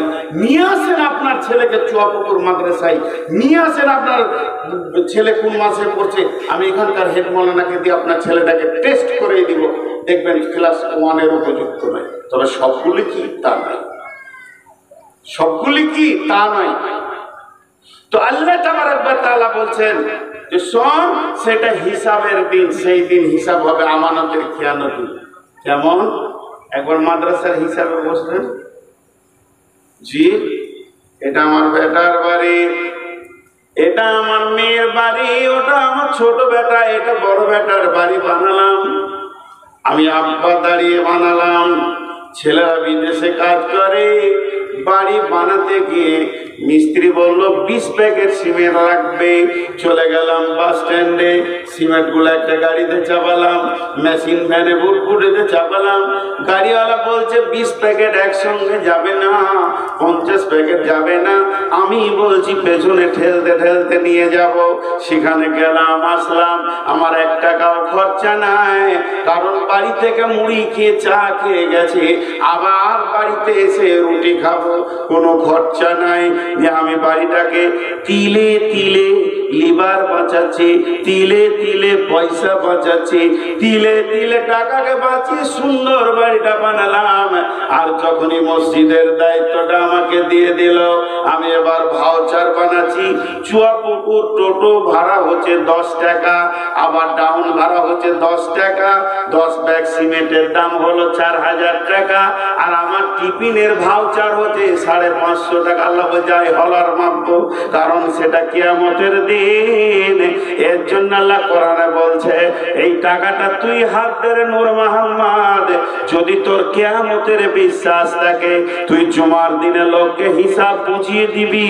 গায়ের লোক বলবে নূর মোহাম্মদ ভালো ছেলে, টাকা মেরে খায়নি, কিন্তু মসজিদের তিলে তিলে হিসাবে এ টাকা ওই লোকগুলির টাকা নয়, ওরা আমাকে দিয়ে দিয়েছে, ওরা আমার কাছে কিয়ামতের দিনে বুঝে নিবে, আমাকে পরিশোধ ওদেরকে করতে হবে। এখন এই টাকা আল্লাহর টাকা, এই নোট 3টে পড়ে রয়েছে আল্লাহর, আমি তার গোলাম, টাকাটা নিতে এলাম। আল্লাহ বলছে ঈমান থাকে তো নে, আখিরাত যদি বিশ্বাস করিস তো তুই টাকাতে হাত দে। কারণ পৃথিবীতে যতবার তুই হিসাব শোনা না কেন মুসাল্লিদেরকে, গাঁওয়ালাকে, এতে আমি আল্লাহ সন্তুষ্ট নয়। নয়, কঠিন কিয়ামতের দিনে আমি প্রত্যেকটি মসজিদের ইটের, প্রত্যেকটি সিমেন্টের রডের আমি তিলে তিলে তোর কাছে হিসাব বুঝে নিব। 3 নম্বর বলছে ওয়াকামাস সালাতা, তুই নামাজ পড়িস কিনা বল। যদি নামাজ পড়িস তো আমার মসজিদের দায়িত্ব নিবি, নামাজ না পড়লে তোর মতো বেঈমানকে কেমন আযাব দিতে হয় আমি রেডি হয়ে আছি। কারণ জবরদস্তি করে সমাজে নাম নেওয়ার জন্যে তুমি মসজিদের মোতাল্লি কমিটি হয়ে থাকবে, আমি আল্লাহ ছেড়ে দিব না, তোমাকে 5 ওয়াক্তের নামাজই পড়তে হবে। আমি একটা প্রশ্ন করব, যে উত্তর দিতে পারবে তাকে, তার কাছে 2000 টাকা নিব।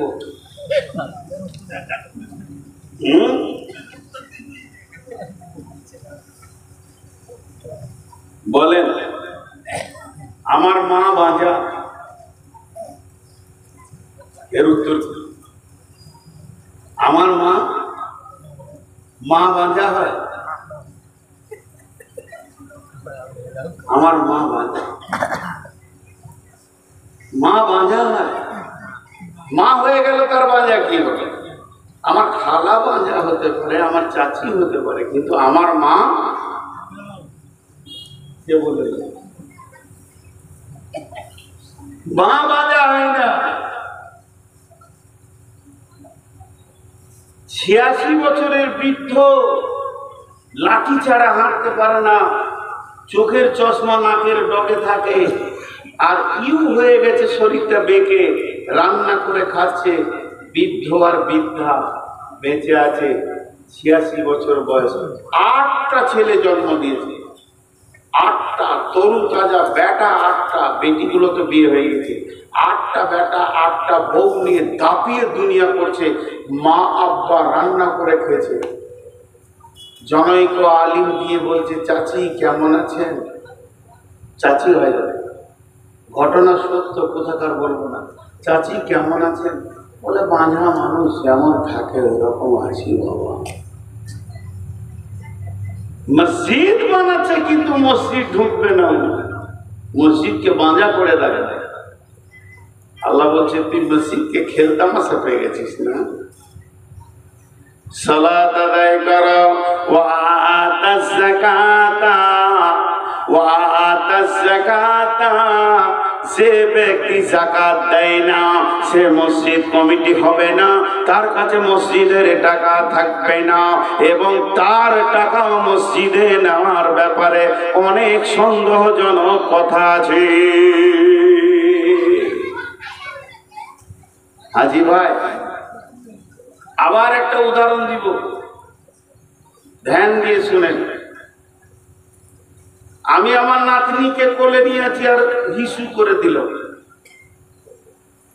বাচ্চা ছেলে মেয়ে পেচ্ছাপ করে দিল, তো আমার লুঙ্গিটা গোটাই ভিজে গেল, কিন্তু গাড়ি রেডি, 1 মাসের জন্য জালসাই বেরিয়ে যাব উত্তরবঙ্গে, ড্রাইভারও রেডি, খালি আদর করে কোলে নিতে গেলাম আর হিসু করে দিলাম।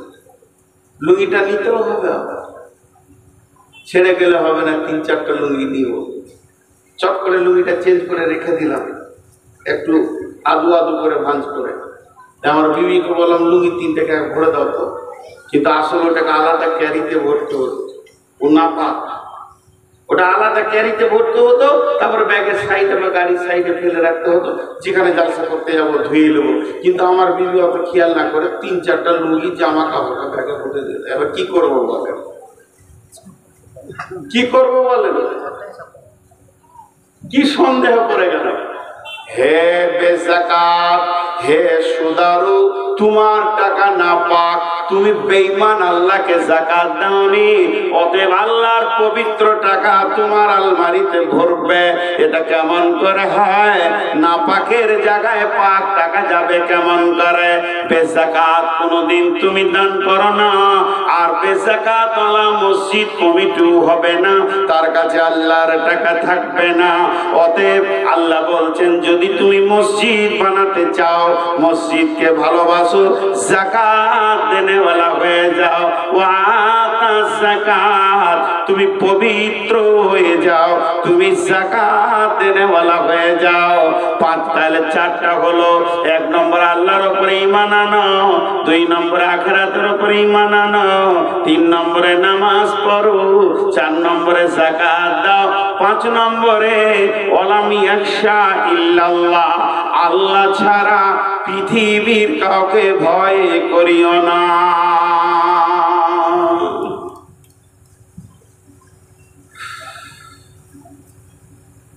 আপনারা মুখ খুলেন একটু।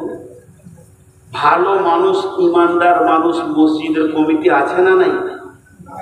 আছে না নাই? আছে। আমি 2টি লোক দেখেছি নিজের চোখে, তাও নাম বলবো না, ভালো মানুষ। 30 বছর তার কাছে মসজিদ আছে, 25 বছর, 25-30 বছর মসজিদটা আমার হাতে দিল, ভেঙে এক্সটেনশন করতে হবে। তো খালি আমি বললাম, ভাই গত টাকাগুলো কোথায় আছে? বললো, ধান তো বিক্রি করেছি, প্রায় 40,000 টাকা পাবো মসজিদের জমি, ওটা আপনি সরাসরি নিয়ে নেবেন।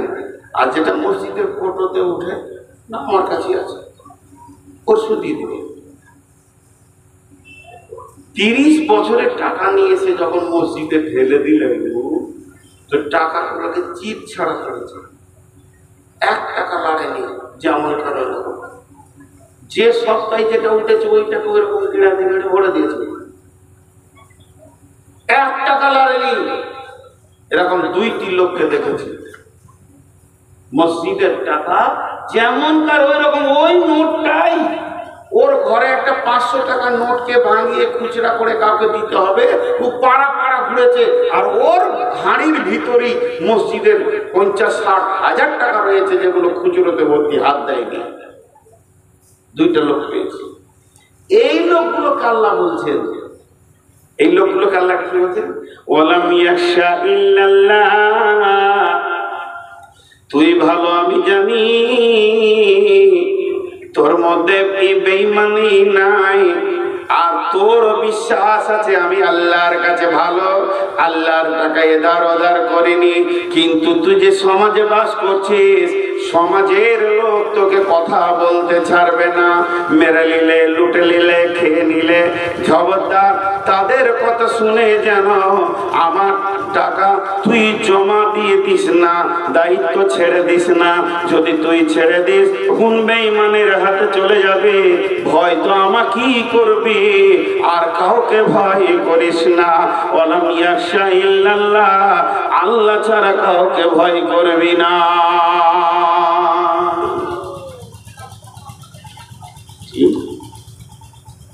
আজকে আমাদের অবস্থা কি? বিশ্বনবী মক্কা থেকে যখন মদিনা গেলেন, 13 রাত 12 রাত 13 দিন তিনি সফর করেছিলেন।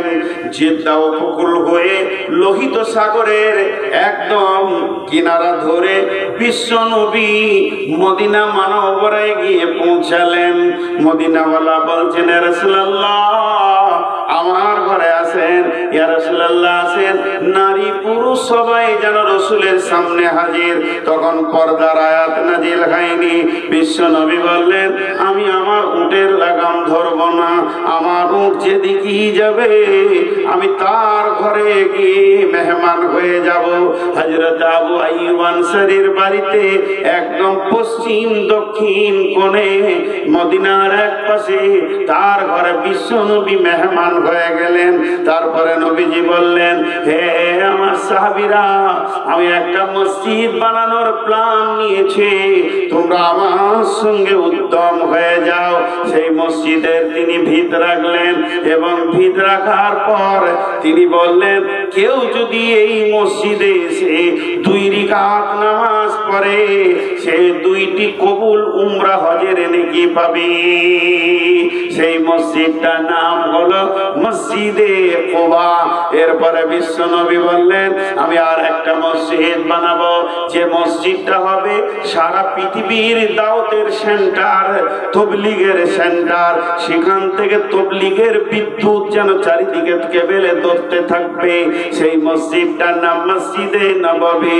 বিশ্বনবী বললেন সাহাবীদেরকে, সাহাবীরা বলেন, ইয়া রাসূলুল্লাহ, ইয়া হাবিব হাবিবাল্লাহ, আপনি দেখেন কোন জায়গাটা চয়েস করছেন। বিশ্বনবীজি চয়েস করলেন এই জায়গাটা হলেই ভালো হয়। এবার সার্চিং করো, জায়গার মালিককে সার্চিং করতে করতে পাওয়া গেল দুইটি এতিম বাচ্চা, তাদের বাবা নাই, দুইজন না বালক, তাদেরকে ডাকা হলো।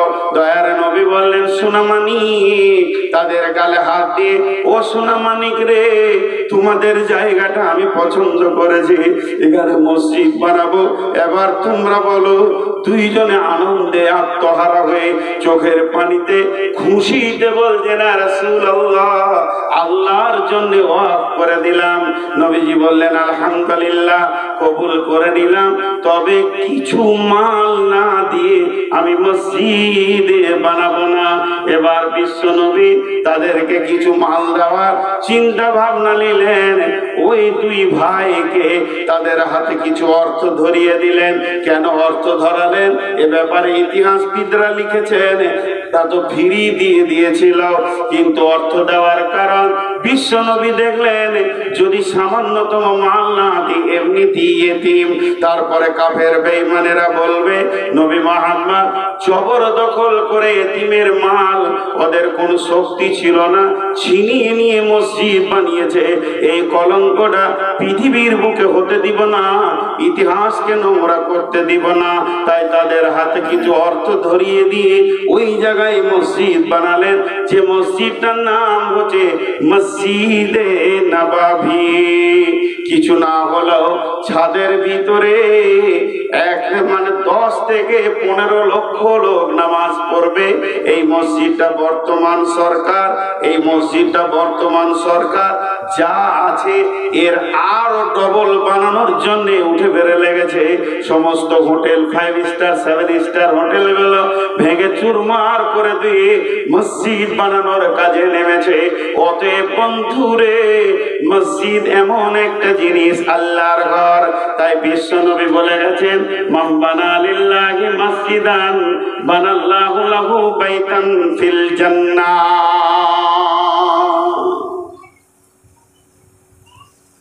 পৃথিবীতে যে মসজিদ বানাবে আল্লাহ তার জান্নাতের ঘর বানাবে, আল্লাহ তার জান্নাতের ঘর বানাবে। এখান থেকে আপনার জান্নাত বেড়ে যাবে।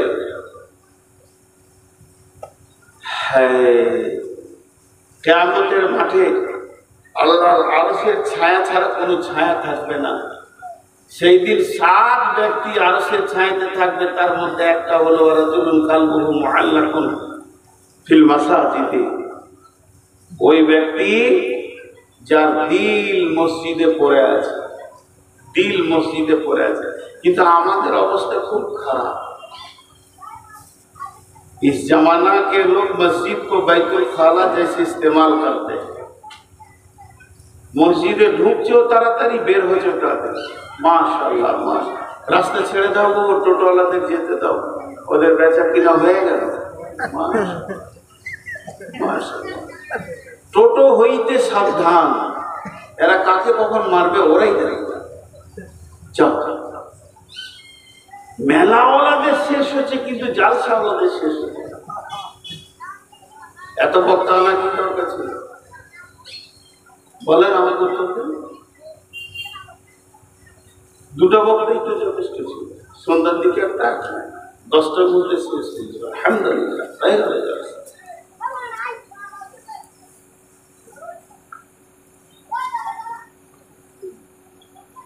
জি, আল্লাহ রাসূল বলছেন আরশের ছায়াতে থাকবে। বিশ্বনবী বলছেন সাবাতুন ইদুল্লুহুমুল্লাহু ফি দিল্লিহি ইয়াউমুল লা দিল্লা ইল্লা দিল্লুহু, ইমামুন আদিলুন শাবুন নাসা ফি ইবাদাতিল্লাহি ওয়া রাজুলুন কালবুহু মুআল্লাকুন ফিল মাসাজিদে। ওই ব্যক্তিটা যার অন্তরটা মসজিদে টাঙা আছে, হৃদয়টা যেন মসজিদে পড়ে আছে, হাটে আছে তো মসজিদে, বাজারে আছে তো মসজিদে, ঘাটে আছে তো মসজিদে, তার মন যেন মসজিদে পড়ে আছে। কখন আজান হবে, কখন যাব, এর দুনিয়াটা হবে মসজিদওয়ালা দুনিয়া। এর দুনিয়াটা হবে মসজিদওয়ালা দুনিয়া। আর আমরা যে 10 মিনিট ঢুকছি, দিল যেন ছটফট করছে কতক্ষণ মসজিদ থেকে বের হব। এটা দুনিয়াওয়ালা মসজিদ হয়ে গেছে। এই মসজিদের ব্যাপারে আল্লাহ তাবারাক ওয়া তাআলা নবী বলছেন যে মসজিদ কি জিনিস শুনে নাও, মসজিদ কি জিনিস শুনে নাও। এমন একটা জামানা আসবে ওয়াজাহারাতিল আসওয়াতু ফিল মাসাজিদে, মসজিদে জোরে জোরে দুনিয়ার গল্প করবে, মসজিদকে ক্লাব ঘর বানাবে, বটখানা বানাবে। বন্ধুরা আমার, তা নয়, মসজিদ এমন একটা ঘর যা আল্লাহর ঘর। আল্লাহর ঘরকে অন্তর হৃদয় দিয়ে বানাতে হবে। এবার চুয়া পুকুরের লোকদেরকে একটা কথা বলছি, শুধু চুয়া পুকুর, বাইরে গায়ের লোক আছে ওদেরকে বলছি না, কিন্তু মুসলিম হিসেবে আবার সবাইকে বলছি। এই যে মসজিদটা আপনারা যে ওয়াক্তে মসজিদটাকে মানে ভেঙে আবার বানাবেন, এই মসজিদের আয়াতে কতগুলি ঘর আছে?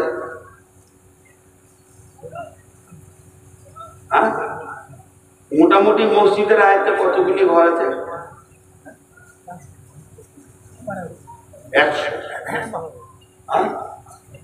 100-150 হবে। একটা ঘটনা শোনায় আপনাদেরকে, সত্য ঘটনা। আমাদের এলাকায় বিড়ালি বুঝেন, জ্ঞান সালাম দেখা 700 ঘরের গ্রাম, গোটাটাই বিড়ালি, 600-700 ঘর। তার মধ্যে 85 থেকে 86 ঘর আকিদা চেঞ্জ করে দিয়েছে। হঠাৎ ওরা অবাক, ওরা সব চলে এসছে সহি আকিদার উপরে। তোদের কাল মসজিদে উঠতে দেয় না, তোরা বেরিয়ে যান। এবার গায়ে যতই হোক পারবে, বলছে মসজিদ তোদের একা নয়, তো ওই মসজিদ যদি নিবি, তো মসজিদের যেটা জায়গা আছে ওটা আমাদেরকে দেবে। আমরা মসজিদ বানিয়ে নিই, একটা মিউচুয়াল হয়ে ওদেরকে একটা জায়গা দিয়ে ওদেরকে আলাদা করে দিয়েছে। ওরা এখন ধান্দা করছে যে নূর মোহাম্মদকে নিয়ে আসবো তো মসজিদ হয়ে যাবে, 2-3টে মসজিদ বানিয়েছে। কিন্তু আমি যে লোকের কাছে ভেঙে বানাচ্ছি, আমি তো আর ধরেন বিদেশ থেকে টাকা, বড় বড় কোম্পানির টাকা তো আমার কাছে নেই, আমি লোকের কাছে দরজায় চেয়েছে বানাচ্ছি। তা আমাকে নিয়ে গেল, এরকম বায়ান করলাম, মহিলারাও বায়ান শুনছিল। খালি ওদেরকে একটা কথা আমি বলেছি, 80টা লোকের 80টা ঘর, 80টা লোকের 80টা ঘর, সবাই নিজে নিজে ঘর আছে না নেই? আর 80টা লোকের একটা ঘর। পয়সা কেন চাইবে? বাইরে গায়ের লোকের কাছে পয়সা কেন চাইবে? আজকে চুয়া পুকুরের লোকগুলোকে আমি মুসলমান হিসেবে দাবি রেখে বলছি, আবদার করে বলছি, 150টা লোকের একটা ঘর। কি জানতে দিব লোককে? কখন 2 তলা হয়ে মার্বেল লেগে যাবে। 150টা লোকের একটা ঘর, 1 লক্ষ করে টাকা দেন, 1.5 কোটি টাকা। 50,000 দিলে 75 লক্ষ টাকা। কেন দিবেন না? দিবেন না কেন? এটা আল্লাহর ঘর, আপনার পাড়ার, আপনার। আবদার করেন। জি, আজকে জুমার খুতবা খুব কষ্ট করে উঠেছে। জামাই বললাম আপনি খুতবা দেন, উঠলাম। খালি বললাম যে 275 ঘর আছে, 1000 করে টাকা 1 সপ্তাহ 1 মাসের মধ্যে ফেলে দাও, 1000 করে নিল। যে দেবে না তার বাড়িতে আমি হামলা করব। টাকা দিতে শুরু করেছে। মসজিদের একটা বড় সাবমার্সেল করে, আমাদের দিকে একটা সাবমার্সেল 70-80-90 হাজার টাকা খরচা হবে, কিন্তু বাৎসরিক 40 থেকে 50 হাজার টাকা ইনকাম আছে। সাবমার্সেলটা বসাবো, 4খানা সাবমার্সেল বসিয়ে দেবো মাঠে মসজিদের নামে, ইনশাআল্লাহ 1.5 লক্ষ টাকা দেখতে হবে না, মসজিদের ইমামের বেতন আরামসে আছে। তো শুধু অঙ্ক করেন, মসজিদটা কত ফুট বাই কত ফুট আছে। আমি মসজিদের কথা বলছি, বিরক্ত হবেন না, যে কাজে এসছি সেই কাজের কথা বলছি। মসজিদটা কত ফুট বাই কত ফুট আছে বলেন, তাও হিসাব নেই।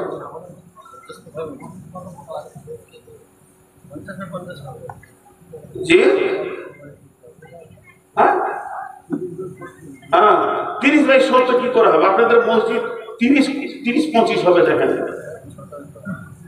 30-25-এর বেশি হবে না জান? হ্যাঁ, মানে উত্তর দক্ষিণে 30 হবে, পূর্ব পশ্চিমে 25 হবে। আমার আইডিয়া, মসজিদ ঢুকিয়ে বলে দিয়েছি 30-25 হবে। তা আমি 30-30 করছি, তাহলে কত হচ্ছে? 30 × 30 900 ফুট জায়গা, প্রতি স্কোয়ার ফুটে 1800 টাকা খরচা হবে। জানতেন? প্রতি স্কোয়ার ফুটে 1800 টাকা খরচা হবে। খুব শৌখিন করলে 2000 টাকা খরচা হবে স্কোয়ার ফুটে। 18 লক্ষ টাকায় মসজিদটা চকচক করবে এবং 2 তলা মার্বেল হয়ে ঝকঝকে হয়ে যাবে। 15 থেকে 18 লক্ষ টাকা লাগবে। 18 লক্ষ টাকা 150 ঘর। 18 লক্ষকে 150 দিয়ে ভাগ করে দেন। নিজে টাকা বের করেন, আর নিজের রক্ত ঘামার টাকা দিয়ে যখন মসজিদ করবেন, তো মসজিদটা দেখবেন তো কলিজাটা ঠান্ডা হবে। বিনা প্রসব যন্ত্রণায় আল্লাহ মেয়েদেরকে সন্তান দিতে পারতেন, আল্লাহ সে ক্ষমতা ছিল। প্রসব যন্ত্রণা এই জন্যই দিয়েছে যে সন্তানের প্রতি মায়ের মায়া মমতা ব্যথা বাড়বে। প্রসব যন্ত্রণা বেশি, মায়া তত বেশি। যত কষ্ট বেশি, তত মায়া বেশি। নিজের রক্ত ঘামানো পয়সা দিয়ে যখন মসজিদটা বানাবেন, সারা জীবন মসজিদে ঢুকলে চোখের পানি পড়বে। আর বিদেশি টাকাতে চকচকে করে নেবেন, মসজিদে মন বসবে না। আমি যেটুকু পেয়েছি, আমি একটা মসজিদে 6 বছর ইমামতি করেছি, মাদ্রাসায় শিক্ষকতা করেছি, শুধু বক্তা নয়। তো ইমামতি করতে গিয়ে বলেছিলাম যে এই মসজিদে 2 লক্ষ টাকা কাজ হবে, বাইরে থেকে 1 টাকা নিব না। যুবকরা তোমরা বলো, বলে কি করতে হবে? বলে সরকারি কাজ এসছে একটা 2.5 লক্ষ টাকা, কেলেনকে এক্সটেনশন করতে হবে, কাটতে হবে। তোমরা গোটা গাঁয়ের যুবক এক হয়ে যাও, টাকাটা করে দাও, মসজিদের জন্য কাজটা করে দাও। তারা 1.5 সপ্তাহ ধরে খাটলো, মাটি কাটলো, পুরা কাজটাকে কমপ্লিট করে দিয়ে ইঞ্জিনিয়ারকে দেখিয়ে দিয়ে 2.5 লক্ষ টাকা তুলে নিয়েছে, মসজিদকে জমা করে। ওই ছেলেগুলো মসজিদে এসে যখন তহরিমা বাঁধবে, চোখে পানি পড়বে, চোখে পানি পড়বে। অতএব কিছুগুলো প্ল্যান আপনাদেরকে দিলাম, যে প্ল্যানে আমি মসজিদগুলো বানিয়েছি। ভাইরা আমার, আল্লাহর নবী বলছেন, মান বানা লিল্লাহি মসজিদান বানাল্লাহু লাহু বাইতান ফিল জান্নাহ। যে পৃথিবীর বুকে মসজিদ বানাবে, আমার রব তার জান্নাতে ঘর বানাবেন, জান্নাতকে সাজাবেন, সুন্দর করে সুসজ্জিত করে দেবে। অনেক কথা আপনাদের সঙ্গে হলো, কতক্ষণ বকলাম? কতক্ষণ বললাম? 1.5 ঘন্টা। মাথা খারাপ, এখনো বোকা বানাতে চাইছে। 40-এ উঠেছি 10। যদি ঘড়ি না দেখি তো আমার শরীর আমাকে বলে দেবে যে এখন 1.5 ঘন্টা চলছে। জি, আর 10 থেকে 15 মিনিট আপনাদেরকে দেবো। উঠবেন না, খালি একটা শট, কেউ উঠবেন না। আমি অনেক কষ্টের উপরে বক্তব্য রাখছি, আর আসবো না সেটা ঠিক আছে। এসে যখন গেছি তখন ভুলই করেছি। মানে যে বক্তারা শরীর খারাপ বুঝে আর আসে না, সুইচ অফ করে দেয়। আমি ওদেরকে পছন্দ করতাম না এতদিন, মনে করতাম বেঈমান, মিথ্যা কথা বলছে। কিন্তু আমি ভাবতাম যে পৌঁছে গেলে সমাজ তো বুঝবে অসুস্থ, সমাজ বুঝবে না, বুঝবে না, জি বুঝবে না। তো আল্লাহ রাস্তে বলছি, আপনারা আর 15টা মিনিট উঠবেন না। আমি 2টি কথা আপনাদের সামনে 15 মিনিট বলে নিই, আর কিছুটা কনসিডার নিয়ে নিলাম অসুস্থ হিসাবে। অতএব আল্লাহ তাবারক ওয়া তাআলাকে সাক্ষী রেখে বলছি, একজনও উঠবেন না। হাত তুলে ধরে বলছি, কোনো আল্লাহর গোলাম আছেন একটা স্কোয়ার ফুটের 2000 টাকা দেবেন? কেউ আছেন একটা স্কোয়ার ফুটের 2000 টাকা দেবেন? 16,000 টাকা দিলে একটা মুসল্লা হবে, একজন নামাজ পড়তে পারবে। 16,000 টাকা একটা মসজিদ, 1 তলা মসজিদ। সব হিসাব মাথায় ভরা আছে। কেউ আল্লাহর গোলাম আছেন? আমি আরো হাদিস বলবো, কোরআন বলবো, আপনি ভাবিয়েন না, এখানেই ছেড়ে দিচ্ছি। ভাইরা আমার, বিশ্বনবীর জামানায় একজন মহিলা মসজিদকে প্রতিদিন ঝাড়ু দিয়ে পরিষ্কার করে দিতেন। একদিন নবীজি মেয়েটিকে দেখতে পেলেন না। নবীজি বললেন, মেয়েটি কই? বলে, কোন মেয়েটি? বলে, যে মেয়েটি মসজিদকে ঝাড়ু দিয়ে পরিষ্কার করেছে। দয়ার নবী যখন বললেন, সাহাবীরা বললেন, রাসূলুল্লাহ, মেয়েটি মারা গেছে, তাকে দাফন করে দেওয়া হয়েছে। নবীজি যখন সাহাবীরা যখন বললেন, তখন নবীজি বললেন, চলো আমাকে ওই মেয়েটির কবরের কাছে নিয়ে চলো, আমি আল্লাহর কাছে তার জন্য ক্ষমা প্রার্থনা করব। আমলটা কি? মসজিদ ঝাড়ু দেওয়া। আর আমরা মসজিদ ঢুকি নোংরা। ইমাম সাহেব, ইমাম সাহেব, ইমামকে দিয়ে ঝাড়ু দেওয়া হবে। ঝাড়ুদার কই? ঝাড়ু দেয় কি কেন? জি, আমি একজন লোককে দেখা করতে গিয়েছিলাম কোনো কাজে। অনেক বড় আল্লাহওয়ালা মানুষ, দিনদার মানুষ এবং ইঞ্জিনিয়ার, ইংল্যান্ড থেকে পাস করা, চারিদিকে কোয়ালিফাইড মানুষ। আমি মসজিদে দাঁড়িয়ে আছি, তো একজন ডাকতে গেলেন, তুমি এসি মসজিদে ঢুকি, ঝাঁটাটা হাতে নিচে। আমরা যে আমাকে দেন, বলেন না, আপনি মেহমান, আমি মেজমান। মেহমানের অনেক ইজ্জত আছে, এটা দেওয়া যাবে না, আমি ঝাড়ুটা দিচ্ছি। কিরকম মানুষ! মসজিদে আমি ঢুকবো, আমি ঝাড়ু দিব। আল্লাহ রাসূল কত করে কথা বলেছেন। দীর্ঘদিন মসজিদ নবীতে আলো জ্বলেনি, দীর্ঘদিন মসজিদে নবীতে আলো জ্বলেনি। আঁধারে নামাজ হতো, সাহাবীরা উঠতেন গভীর অন্ধকারে, রাস্তা না পেয়ে দেয়াল ধরে ধরে, খুঁটি ধরে ধরে তারা বের হতো। মসজিদে নববী আঁধারে দীর্ঘদিন চলেছে। যখন 1.5 লক্ষ সৈন্য নিয়ে বাদশাহ হেরাকেল মক্কার প্রান্তে চলে এলো, আল্লাহর নবী মাত্র 10,000 সাহাবীকে নিয়ে, মুজাহিদ নিয়ে পৌঁছালেন। হযরত উমর ফারুক আল্লাহ রাসূলের সঙ্গে রয়েছেন। সেই জায়গায় যখন লড়াই শুরু হয়ে গেল, 1.5 লক্ষকে তারা ভাগিয়ে দিল। আর ওই 10,000 সাহাবী রোমের ভিতরে ঢুকে বাদশাহ সম্রাটের সোনার মুকুটটা পর্যন্ত নিয়ে চলে এলো। সোনার মুকুটটা বাইতুল মালে জমা হয়ে গেল। ওটা কত ওজন ছিল! একটা মানুষের ঘাড়ে দিলে ঘাড় রাখতে পারবে না, তার ঘাড় বেঁকে যাবে। ওই জন্যে মুকুটের মাথা থেকে সোনার শিকল দিয়ে ওই কুব্বাতে এরকম যে মিনার আছে সেখানে ঝুলানো থাকতো। বাদশা বসলেই মনে হতো যেন মুকুটটা মাথায় আছে, সোনার পরিমাণ। সেইটা চলে এলো কোথায়? মসজিদে নববীর গোডাউনে। সাহাবীরা বীর যোদ্ধারা নিয়ে এলো। একজন সাহাবী গভীর রাত্রিতে উঠেছে, কি করবে? উঁচু করবে, তাহাজ্জুদ করবে। বেশ সোনার মুকুটটা পায়ে লেগে গেছে। পায়ে লাগলে একটা সাউন্ড হবে। তো আর একজন শুয়ে বলছে, কিরে কেরে, কিরে কেরে? বলে, আমি। কি লাগলো? সেই মুকুটটা। মালটা যেন আমাদের কাছে কোনো দিলে ইফেক্ট করছে না।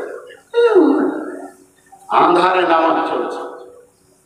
একজন সাহাবী করলেন কি, একটা মাটির পাত্রে চর্বিকে গলিয়ে দিয়ে একটা কাপড়ের পলতে বানিয়ে, ফিতা বানিয়ে তাতে আগুন ধরিয়ে দিল। দীপ দীপ দীপ দীপ দীপ দীপ করে প্রদীপটা জ্বলছে। বিশ্ব নবী মসজিদে এসে বলছেন, প্রদীপটাকে জ্বালালে বা কে কাজটা করেছো বলো, কার বুদ্ধিতে কাজটা হয়েছে? সাহাবীরা ওটা বলছেন, ইয়া রাসূলুল্লাহ, আমি করেছি। বলে, শোনো, তুমি এই কাজটা করে আমার দিলকে জয় করে নিয়েছো, আমাকে আপন বানিয়ে নিয়েছো।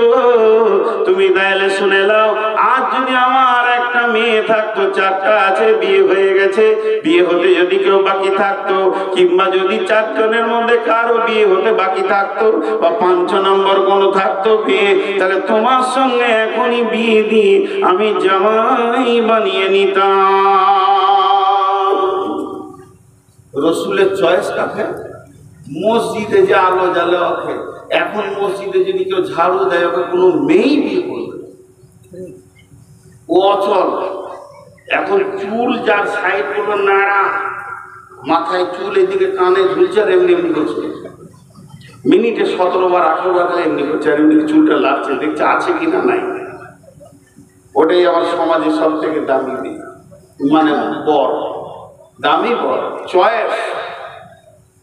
বিয়ে হওয়ার পর 2 মাসের পরই ঝগড়া, না এইদিকে চলছে না ওদিকে যেতে, শেষ হয়ে গেছে সমাজটা। তো মসজিদ এমন একটি জায়গা, ভাইরা আমার, আমি আপনাদের কাছে বলছি, কেউ আছেন আল্লাহর গোলাম 10,000 20,000 দেনেওয়ালা? 10,000 20,000 দেনেওয়ালা কেউ আছেন? জি বলেন, কেউ আছেন? খুব অল্প সময় আপনাদের কাছে চাই। আপনাদের চাদর আছে, চাদর জোগাড় আমি ছেড়ে দিব। নামার পরে কোনো বক্তা আছে? থাকবে কেন? জবাই তো আমি হব। বলেন, দেন না বলছে এখন, দেন। আরে কেউ নাই, চাদর নিয়ে যাও রে বাবু। যার কাছে যা আছে উজাড় করে দেন।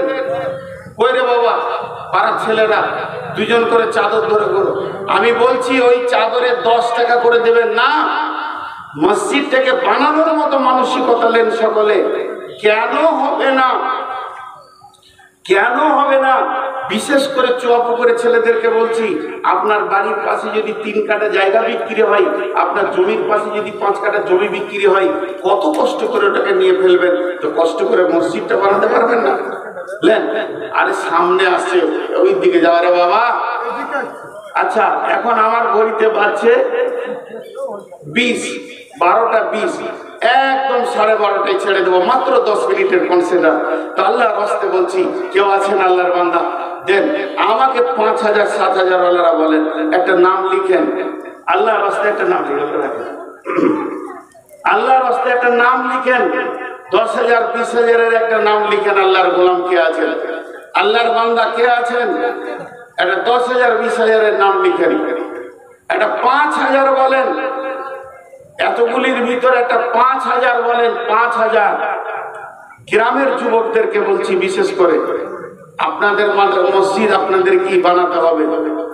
আর যে চাদর চললো, টাকাগুলো হাতে রেডি করালেন, টাকাগুলো হাতে রেডি করালেন, যাওয়ার সঙ্গে সঙ্গেই দিতে পারবেন, টাকাগুলো হাতে রেডি করালেন। আল্লাহর রাস্তে কেউ আছেন আল্লাহর গোলাম? একটাও 5,000 পেলাম না, একটা 5,000 পেলাম না, একটাও।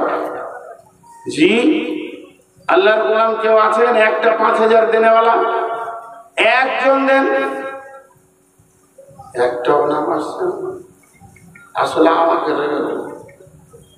মনে করছি নিয়ে মেরে কি চুরি বুড়ি করে দেন ভাই, আল্লাহর জন্য বলছি। আরে বাবা পেছন দিকে যা রে বাবা, আমার সামনে কটা আমাকে দিল, আমার মার্কেটটাকে খারাপ করার লেগে দিবি। চাইতেও জানা না যে কোথায় চাইতে হবে, পেছন দিকে যাও ভাই, একজনও বাদ যেন না, সকলে শরিক হয়, সকলে শরিক হয়। হ্যাঁ সে তো জানি, খাতাতে কিছু নাম লেখা আছে, তো আমি আবার শুরু করে বলতে পারি না। হ্যাঁ ওসব আমার কাছে হয় না, আমি পারি না, এই হলো কথা। জি ভাই, আর কেউ আছেন? 1-2,000 বলেন, যেমন এখন 500-500 করে 2জন দিলেন। জি 2,000 টাকা। আচ্ছা আচ্ছা, মাশাআল্লাহ। আর কে আছেন 1-2,000 দেনেওয়ালা? আর কেউ আছেন? আল্লাহর গোলাম 1-2,000 দেনেওয়ালা কেউ আছেন? একটা একটা। কি করি বল, এর থেকে আর কি ভাষা বলবো? আরে বাপ, এত কোনে কানে বলবো, এত লেটে কখন থেকে বলছে। ও বিচারা দেখছি যখন চাইছে তখন দিই। আর কেউ আছেন? এই 1,000 দিয়ে 4 জন আল্লাহর গোলাম। আর কেউ আছেন 1,000 দেনেওয়ালা, 2,000 দেনেওয়ালা? যা 1-2,000 দেনেওয়ালা আর কেউ নেই? এখানে চাদর দাও, এখানে আপনারা 10-20 যা দেবেন দিয়ে দেন, হাতে হাতে হাতে হাতে দিয়ে দেন। আচ্ছা শুনেন, আমি আপনাদেরকে দোয়া দিই, দোয়াটা নেন। এই আল্লাহ, তুমি আমাদেরকে মসজিদ বানানোর তৌফিক দাও। আল্লাহ, এই মসজিদটা যেন সুন্দরভাবে হয়ে যায় সেই তৌফিক তুমি আমাদেরকে দাও। এই আল্লাহ, যারা গোপনে দান করে তারা দান যেন এসে এখানে পৌঁছে দেয় সেরকম তৌফিক তুমি দাও। এই আল্লাহ, যতগুলি কথা শুনলাম বা পূর্বের বক্তারা যা বলেছে সেগুলো আমল করার তুমি তৌফিক দাও। এই আল্লাহ, রুজি রোজগারে তুমি বরকত দাও। এমন লোকের কাছে দোয়া করছি আমিন বলছেন, সাংঘাতিক কঠিন জায়গা। এই আল্লাহ, যারা আমাদের মা বাপ ভাই বোন কবরে চলে গেছে আল্লাহ, তাদেরকে তুমি মাফ করো, ক্ষমা করো, রুজি রোজগারে বরকত দাও, হালাল উপার্জন করার তৌফিক দাও। সকলে বলি সুবহানাকা আল্লাহুম্মা ওয়া বিহামদিকা আশহাদু আল্লা ইলাহা ইল্লা আনতা আস্তাগফিরুকা ওয়া আতুবু ইলাইকা। আসসালামু আলাইকুম।